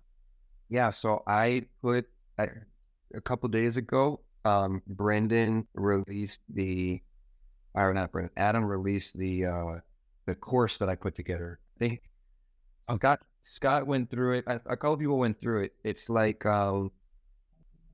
maybe 6 or 7 videos. It's probably about an hour and a half, and it does everything step by step by step by step. What to do. It's from And I'm actually going to add a few more things. I'll continuously update that little course so that everybody has the most up-to-date stuff, because I'm learning as I go and seeing what works and doing these data-driven decisions of testing and whatnot. And so I can send you this. I can send it to you. You know, I'm not like, I always tell everybody, I'm not really trying to sell anything in here, but I can't spend 2 hours to go through everything detailed. Like, that's why I put it together. Oh. Where is it? It's right here. I'll put it in here. This is the course. And what I'm going to do is I'm going to, everybody here probably already saw this because this is where you signed up to get to this thing. But this is what I built for all of this. And really, I want you guys can mimic that landing page. I stole some of it from Adam and Brendan on their onboarding page. And that start section, maybe I'll walk you through this, because this is how I'm able to switch from being a salesperson to a consultant, right? And so, Bob, I'm just going to kind of use your question about you understand all this, but the prospecting part of how to get the clients to feel where they're not being sold to, right? So when I made this last night, this is just for me to get you guys here to help you, right?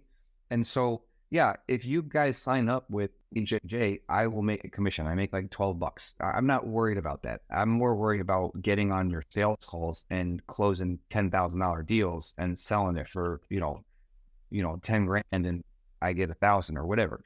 But right. So like, here's the pain point of everybody that's doing GoHighLevel, right? It's, and I did it too. 12 months of painful GoHighLevel mistakes simplified into what really works, right? So this literally is exactly what I did to generate the 63 grand from the time that I left LA with Adam and Brendan. And so you can either put your name in here. We have our Sunday calls every Sunday like this, right? And then I have, if you don't want to share your info, but you still want to see the next page, cool, click it. I'm okay with that. Why? Because the value here, now it's brought the, I'm being sold to, oh, wait a second, he's going to do this without even me giving him anything, right? And so you click on this and now have everything in here, right? So here, you click start here. This is the GoHighLevel Mastery high ticket build with my customizations to it of the 10-10-10 method, the scary offer, everything is right here, right? And so now you're no longer being sold to. You didn't even give me your email. There's people in here right now, anonymous and an anonymous penguin, right? And so like, here's high converting landing pages to mimic.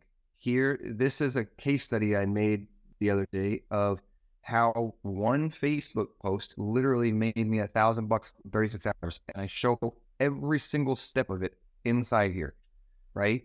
This was the post in the group. These were the comments that I got from everybody. And then, I break down my thought process. And then, I made $27 from Lead Gen J. I made $99 from having somebody join the GoHighLevel Mastery. $315 for that, and then $44 from another affiliate thing, and then we got a bunch of people to buy this course. But it fixes everybody's problems. It's not like I'm trying to like pull a fast one. It's like, come in these calls, let me make you successful. Let's set up calls with your clients and let's close these deals. Right? And so at some point along the way, these are the emails I'm getting from clients. Are we signed and ready to rock? Can you get with Trey to execute this, please? Let's get the show on the road. I'll get that done immediately and cover that half the invoice. I'm ready to pay. Like all these things is from here. So I don't really need your email or your phone number. Like, go read this, get lost in it, and get it set up, because I want you to close deals and I want to be on the sales calls with you guys. So my point is like shifting from trying to sell something to being the consultant in your Facebook posts, your LinkedIn messages, your phone calls, your networking, your YouTube comments, your Upwork profile, your cold emails is all about having a simple conversation. It doesn't need to be about, I'm going to package this and sell this for $5,000 and then charge $497 a month. And if I sell 10 of them, I'm going to make 50 grand and then I'll have like $8,000 monthly reoccurring revenue. Because when you think like that, it's conveyed in the call with the the client, and they know right away I'm being insulted. Like, Tim, I'm going to call you out on your comment. You said, "Oh, I'm a GoHighLevel expert. I do this all the time." Like, that's like, oh man, okay, yeah, he's an expert. He's going to sell me something, right? It's, what is it that you need the CRM to do? I have the knowledge to do it, but I don't know if it's worth our time to have a call because something, right? And now it switches it to, oh, I need this. Okay. So, and you can have the comment go for a long time on that page back and forth before you set up the call. And it would be like, okay, so you have this home inspection business and you need a CRM to do that. Do you take payments through your thing? Like, do you use a Stripe account? And you can just set it up. You know that GoHighLevel can use Stripe, but they don't necessarily know that. And you can have this little tiny conversation prior, and then they can start asking you questions. Yeah, I use Stripe, but I was wondering if I could use Venmo or if I could use Cash App because a lot of my clients do that. Now we're talking. Maybe it makes sense that we have a meeting. You want to jump on a call? I mean, granted, in your example, Tim, when you said it, you guys did get on a call, but I have hundreds of people that text me from my post in the Facebook group of like, hey, I'm a GoHighLevel, expert. I can do this. And they do number 1, number 2, number 3, number 4, number 5, number 6, number 7. And then it goes down at 9. It's like, let's grow your business together and we can make it happen. And I'm like, dude, did you even read my post? I don't need any help. I'm trying to help you. Go watch my YouTube video or something. And they're like, oh, wow, this is really helpful. Thank you. I'm like, dude, you got to change up your approach, right? So, okay. Yeah, I think that going through that course and us getting on more of these calls, like we can roll. I mean, I don't know how big this will grow. I don't know. I just kind of threw it out there to help people with all this stuff. Yeah. So another real quick question I think is, I've seen all of the posts you have inside of our GHL Mastery group, kind of promoting what you're doing right now. But what's like the essence that you have with posts, and maybe even if you run ads to get the clients on those channels? Well, it would work. It would work, but I'm in the Facebook official GoHighLevel group, right? And so that is not where our clients are sitting, of course, because that's everybody trying to do this. So I have like maybe 2 sides. I just like doing this. I enjoy it, and if I can share, how to do it, then it would be a win-win-win for everybody. Because if I can get an army of more Michael Jordans to prospect and do what I'm doing, now we're building an army to go out. And I don't need to shout and convince people. If you guys here that see how to do this, go do it. Add me to your calendar. And we're selling a $10,000 bill that we paid $5,000 to Adam and Brendan. And I'm taking, $1,000 off the top to close the deal, right? I would rather be in sales calls every day, all week of, Bob, all right, we got 2 calls today. Let's close them. Harris, you got 3 this week. Let's close them. Paula, all right, we got 4 this week. Let's close them. And now I'm your fractional sales guy, right? The same way that Adam and Brandon are your fractional development guys. So that's one aspect that I'm doing in the Facebook group and the official group, which I mean, I'm not selling it. It's like, if I can make you successful, why don't we just do this together, right? Now, the other side of my business is I have all the Instantly, the YouTube, the Upwork, the Fiverr, all of that. And I just get business from that through what I do. My 15-minute call, my sell the proposal, present the proposal, and then close them, right? So that is that's what I'm teaching. That's the easiest part. For me, I mean it in a humble way. Like, it's the easiest part. Yeah, it took me 13, 12 months to figure it out. but it's working. So I'm just doubling down on it and gonna run with it. I got it. But like, are you running posts or ads in Facebook to attract clients directly, not our community? No. I don't know how I would do that. I'm scraping all the data. I had a custom scraper built, and I'm scraping the data and putting it into the Instantly machine. Like, Instantly my machine. As long as I just keep getting things into there, that's what I'm doing. So are you 100% cold email outreach then? No, in the course, I do all of them. I do the LinkedIn. So one of them is LinkedIn. I'll go and look for a automation specialist job, right? You go to LinkedIn, you type in automation specialist. You know that they have salary that they're going to pay $80,000 to $120,000. Make an Instantly campaign for all automation specialists, scrape through Apollo, the hiring manager, the HR person, the whatever, put that in Instantly.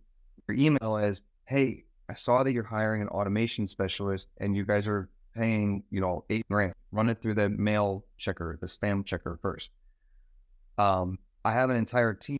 I might be able to do this remotely for you, right? However the email would go, right? And so now you're reaching out to companies that didn't even think about hiring a fractional development team that could be an automation company for them. And you know that they have $80,000 that they're going to spend per year. What if you were like, dude, I don't need $80,000 a year. I was going to charge you $4,000 a month.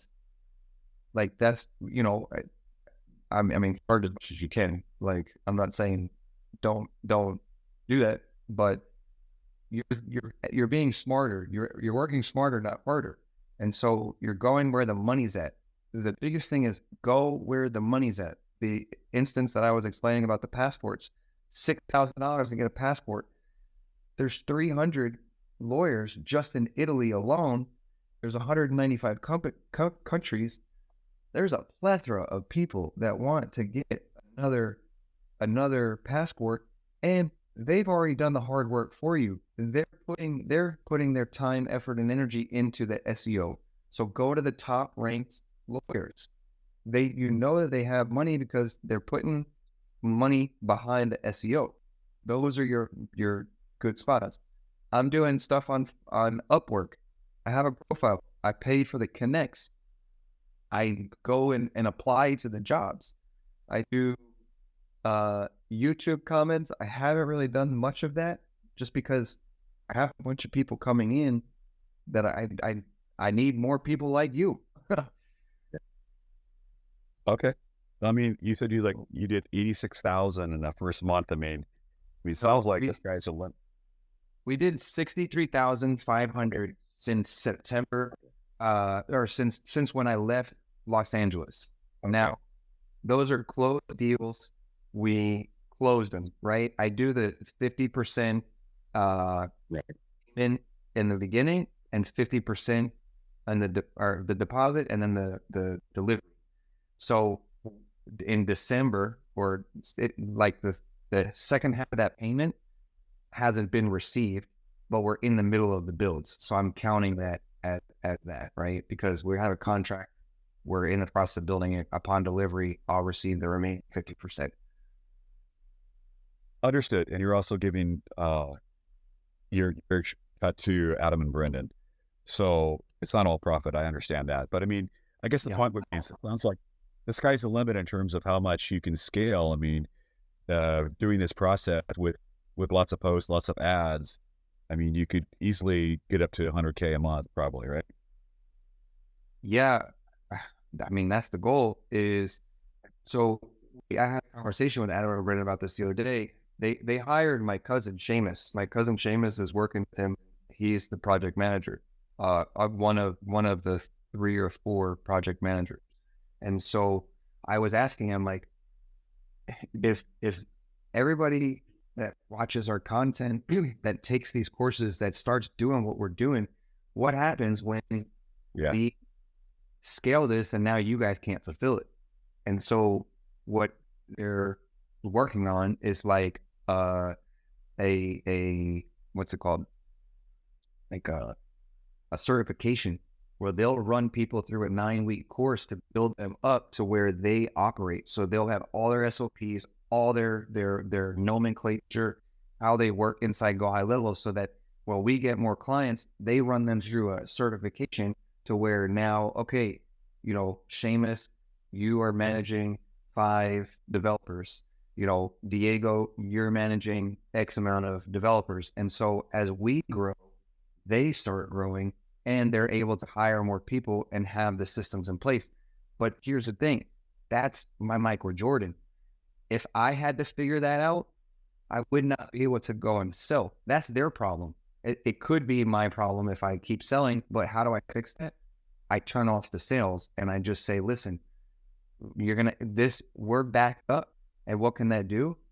That can actually, if you guys want this sooner, it's an extra $2,000, right? Yeah. So that's not my problem. I used to be like that. I used to, let me build this, let me do this. I need to get the team together. I need to do this. It's so much easier with Adam and Brendan and Josiah and Raul and Cody and Chuck the contractor, who's my buddy that's helping out the other guy. But like, I'm in my lane. I'm only focused on cold email, only focused on content, only focused on sales, only focused on the LinkedIn stuff, because now I can scale it. And that's what this is all about. And so just real quick, the links that you provided will give us a link to the course that has all the steps in it. Yeah, it has everything. Yeah. Okay, cool. Sounds great. Any chance you could not make this Sunday morning, like maybe Sunday evening? I got to get to church pretty quick. So anyway. Yeah, actually, some people have been asking me that. I did this 2 weeks ago or last week on Saturday night, and I just made a post in the group. And in the morning I woke up, there was 12 people that were like, yeah, I want to go. And I was like, oh, okay. So yeah, maybe I'll do like a little vote. Maybe we'll do a poll and see what, I'll send out an email or a text or something and see what days we want to do it. Or I just add another day, like, you know, maybe Wednesday night at 6 p.m. or I don't know, whatever. So I think that you're welcome. All right, guys. Well, Eris, you have one more question, yeah? Yeah. So actually 2, but they should be quick. But just to back off of what Bob was asking, right? So the process, 5 to 10 minute call. On that call is where you're selling the next meeting for the 150 or the yeah, and that's where you go 45 minutes or so, pretty much to kind of get everything down. You take that ChatGPT, whatever, send it over to the team. They build the proposal, the proposal, and then are they building are we having to pay for the proposal, or are they just giving us that proposal? Okay, cool. Because the proposal thing was kind of jacking me up building that. Yeah. So it's like the first 10 minutes is just tell me a little bit about your business. And they just sit there and they tell you all kinds of stuff. And they took the meeting because obviously they know maybe a little bit about what you do, right? Yeah. And that's free. Yeah. And so I set up the meeting. I'm like, look, this is probably going to be like a 10 or 15 minute call. You know, tell me a little bit about your business and I'll see what we do from there. Now, one thing that I think is important for salespeople to understand is you're always closing the next step, not the ultimate goal, right? And I use this example all the time. Is like, if I were to be single and wanted to meet a girl, I'm not going to go and meet the girl and say, hey, I like your shoes, let's get married, right? It's like, what are you talking about? No, it's, hey, how are you? Where are you from? What's your name? Cool. Can I get your phone number? And then you text her the next day or 2 days later, right? So it's like, I'm not worried about the end result of closing an $11,000 deal in that 5-10 minute call. I'm worried about, and not worried, my next step is I'm going to close a $150 project scope document. That's it. That's all I'm going to do. I'm not going to mention anything about GoHighLevel. I'm not going to mention anything about AI. I'm not going to mention anything unless they ask me. Yeah. Right? So then the end of that call is always the same. Okay, cool. Look, I think what we should do is we build out this document. It's a project scope document. And then I let them know anybody that's giving you a price on what you want built without having a document like this is making stuff. They're lying to you and they have no idea what they're doing. And I position it like that because it's like, we know what we're doing. And then it's either yes or no. Are you going to pay the 150 or not? If you're not, I'm not worried about it. I'm not going to try to convince you. You don't want to move forward? Cool. But I only spent 10 minutes on a call to figure that out. Yeah. Right. After they pay the 150, the next step is we're going to go through and we do have a 45-minute call. And this is where I do a 30,000 foot approach and I build out the workflow and the pipeline. And then I ask them question by question. And then at the end, I say, okay, look, I'm going to send this off to my team. It's going to take me a couple days. That's what you paid for. When this is ready, I'll send you a message or an email or a text and we'll get on a call and go over it. And then that document completed by Adam and Brandon has the price. And then that's the close. That's the, let's move forward. Okay. So then they how's it go? So when, right, you charge them or whatever, and then that monthly recurring payment, they're setting that up in your agency, like as a SaaS configurator product? Yeah. So I send out the, actually, Brandon or the project manager actually sends out the invoice to them. So let's say we sold it for 7,000, right? We sell it for 7. They make a $3,500 50% deposit, right? Then Adam and Brendan send me an invoice for 50% of whatever they built. Let's say this was 2,000, so they send me 1,000 invoice. I pay that. Now, after the remaining 50% is delivered upon delivery on the completion of the project, I go into the Stripe account and add a subscription in the Stripe account, not inside GoHighLevel. I think, I don't know, Adam has done it for me. I mean, Brendan has done it for me. It's in the subscription. The payment is inside GoHighLevel, but the subscription for the monthly, like $297, $397, is inside Stripe. So then I update that, and they know because they sign the paperwork. They like, it's not a surprise. They know, okay, building this out, it's going to cost $197. It's going to cost $297. It's going to cost $497. It depends on the business. If it's a small business, I'm not going to try to be greedy. $197 is better than nothing. But if it's a big business and the AI is bringing in a lot, it's $800 a month. It's $1,000 a month. Okay. Gotcha. All right, cool. The next thing is, so with the lead gen J, that whole setup, right? So it's a $97 to get for him to set up instantly, or okay, so we got to get the instantly account first, or he gets the no. So if you go through lead gen J first. Yeah. What lead gen J is going to do is he is going to set all your instantly stuff up. He's going to give you an affiliate link to buy the instantly, because that's why he can make it $97, because instantly is paying him the commission. Okay. And then you're going to buy your domains. I bought like 10 domains for like 99 cents each year and maybe $20 on it.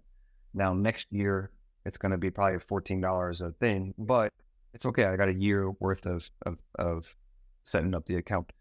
Now, then what he's going to do is he is going to have you go through like basically a funnel.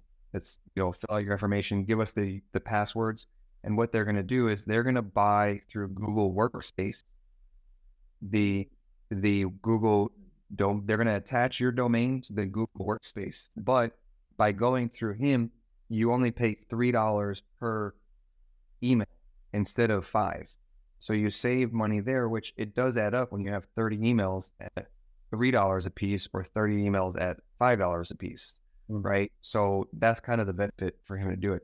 And then he sets it up, and then you let it run. I let mine run for like 28 days. It says you could do it in 14, but I let it run for 28, just to like make sure it was warmed up. And so, and then, and he's actually really helpful. I've had a couple of Zoom calls with him, like just one-on-one, just me and him. And I've had some problems where one of my accounts will get disconnected. I don't know why, but I don't know how to do it. Like, I have no idea. I don't want to know how to do it. I just send an email to support@LeadGenJ. Hey, my email got disconnected. Fix it. And they're like, okay, cool. They fix it. Like he's got a whole team lined up too on that side. And so, all right. So right, I see Lead Sniper, MillionVerifier. Is that something he sets up also, or is that something we got to get? No, that's the Lead Sniper. He talks about that. I think I found Lead Sniper because it was cheap. It was like $147 one-time fee forever. And they actually have a WhatsApp phone number. Some guy must have built it. Like, I uninstalled Brave on my account, on my computer, and then I updated it and reinstalled it, and it deleted the key. So I texted the guy. I'm like, hey, I bought this under this email, and he sent me a new registration key like within 2 hours. Okay. So they're pretty legit.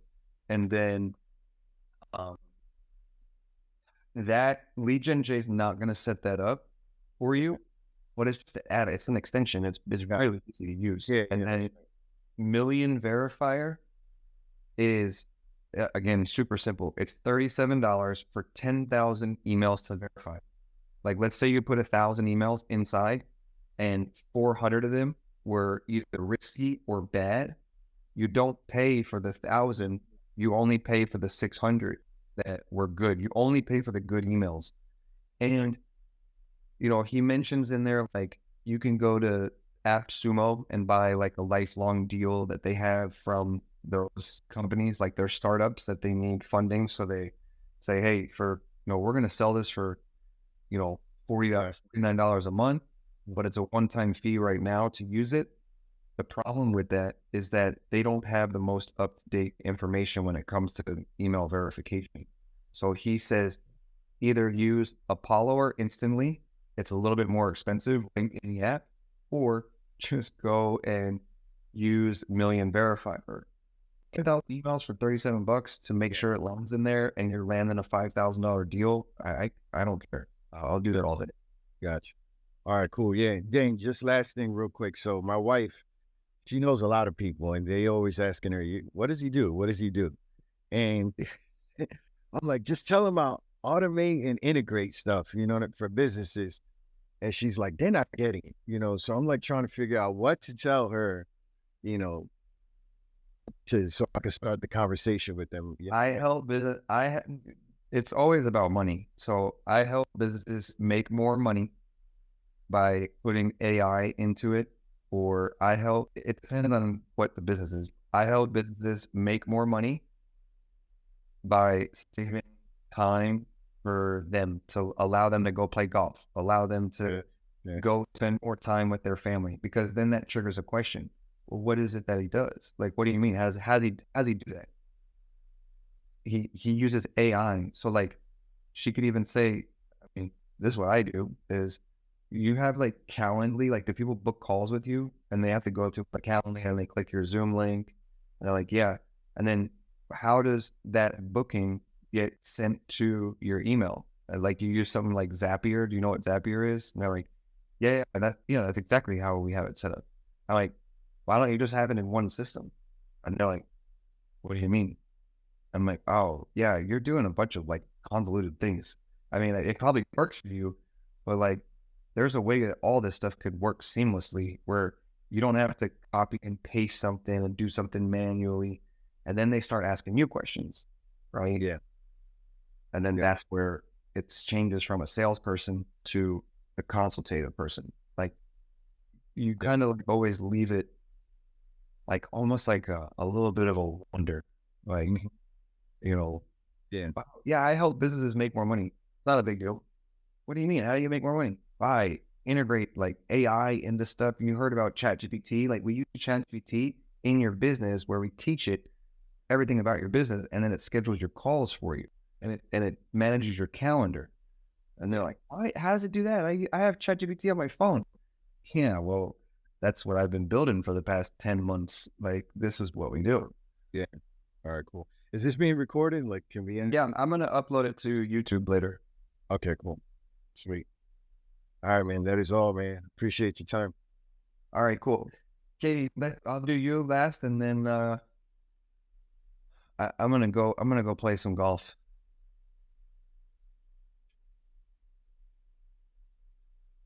Are you there? Your hand is up. Me? Yep, there you go. Okay. So I had a question. And it's not, it's kind of related. The first question is what Jason put in the chat. He asked, do they have a minimum bill size amount? Like, do they do small builds? Yeah, there's no project too small or too big. They'll do all sorts of small builds. Like, let's say you just need a landing page with a calendar and a form. You know, they'll build it for maybe $500 and you sell it for $700 or whatever it is. Oh, that's great. That's great. And then I don't know if you can answer this quickly, and I can't remember the class you said it in. Different topic, but you were talking about when you're doing Facebook ads and you're able to deal with customer care, like you're able to deal with them through a chat box. Do you know what I'm talking about? It was like if you're having issues with your ads getting flagged, there's an actual you said don't submit it for review, respond in a different way. Okay, so running Facebook ads, if there's an issue within the ads manager and you can't figure it out, like talk to support, but I said don't submit it for support. You said that if you send it through, if you send it to be reviewed, you know how they do the review system, or you know how when your Facebook ads get denied? Yeah. You said that you can actually reach out to someone in Facebook about it. Yeah, if you've spent, I don't know what the threshold is, but if you've spent a certain amount of money on Facebook, they put in your account like a Facebook, I don't know, account executive, where you can submit to a real person that's assigned to your account. But I haven't done that in quite some time. Okay.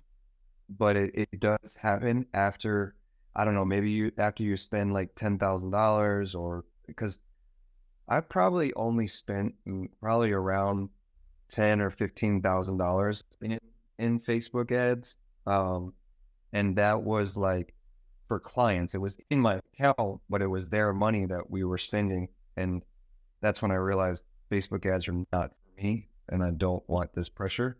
But I do have, and I haven't logged into my Facebook ads in a very long time. I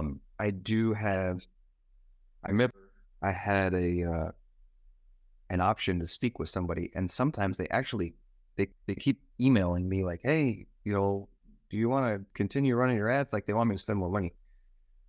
But I know in the beginning when I first started with Facebook ads, it was like you had to submit a ticket, you had to wait, and then they say like, oh, this is the final decision. You're not able to run this ad.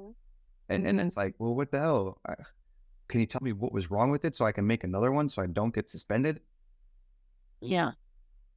Okay. That's because we had a situation and I'm like, where's the little, it's a chat box. And my partner was like, there's no chat box because he's the one that does the ads. Yeah, it depends on how much money you spend. There's a guy on YouTube that I follow. He's like maybe in Europe because he has an English accent. If you type anything about Facebook, he will pop up. He has hundreds and hundreds and hundreds of videos, and they're very, very good. Like, I forget his name. Let me see it. Name. YouTube. I mean, like, I would just type in maybe how to set up Facebook pixel, right? It's gonna be this guy. Yeah, that's good. This is him, Ben Heath. He pops up. I mean, he's got 239. Oh no, he's got 310,000 subscribers, and he comes out with a new video all the time. Type in like Ben Heath customer support or something. He's probably got a video on it. Okay. Thank you about that. Thank you, Nick. Yeah, you're welcome. You're very welcome. So, all right, cool. If you guys have any questions, so here's the other thing. I have everything inside my GoHighLevel account for this. I am going to build out now that there's actually people that want to be a part of this. Maybe, I don't know, maybe I'll make a bot for sales bot or something inside there, but I'll send you guys text messages, my YouTube videos. If you want, you can message me and just be like, hey, I have a question. And maybe I'll just make a YouTube video because I could use it as content and then answer it, make it specifically for you. That way you have the answer, because this is 2 hours long today. But, for little things, just shoot me a text. Everybody should have got a text message, shoot me a text. And whatever you need, I'm here to help you. And we'll go from there. All right. Thank you. All right. You guys are welcome. Have a great Sunday.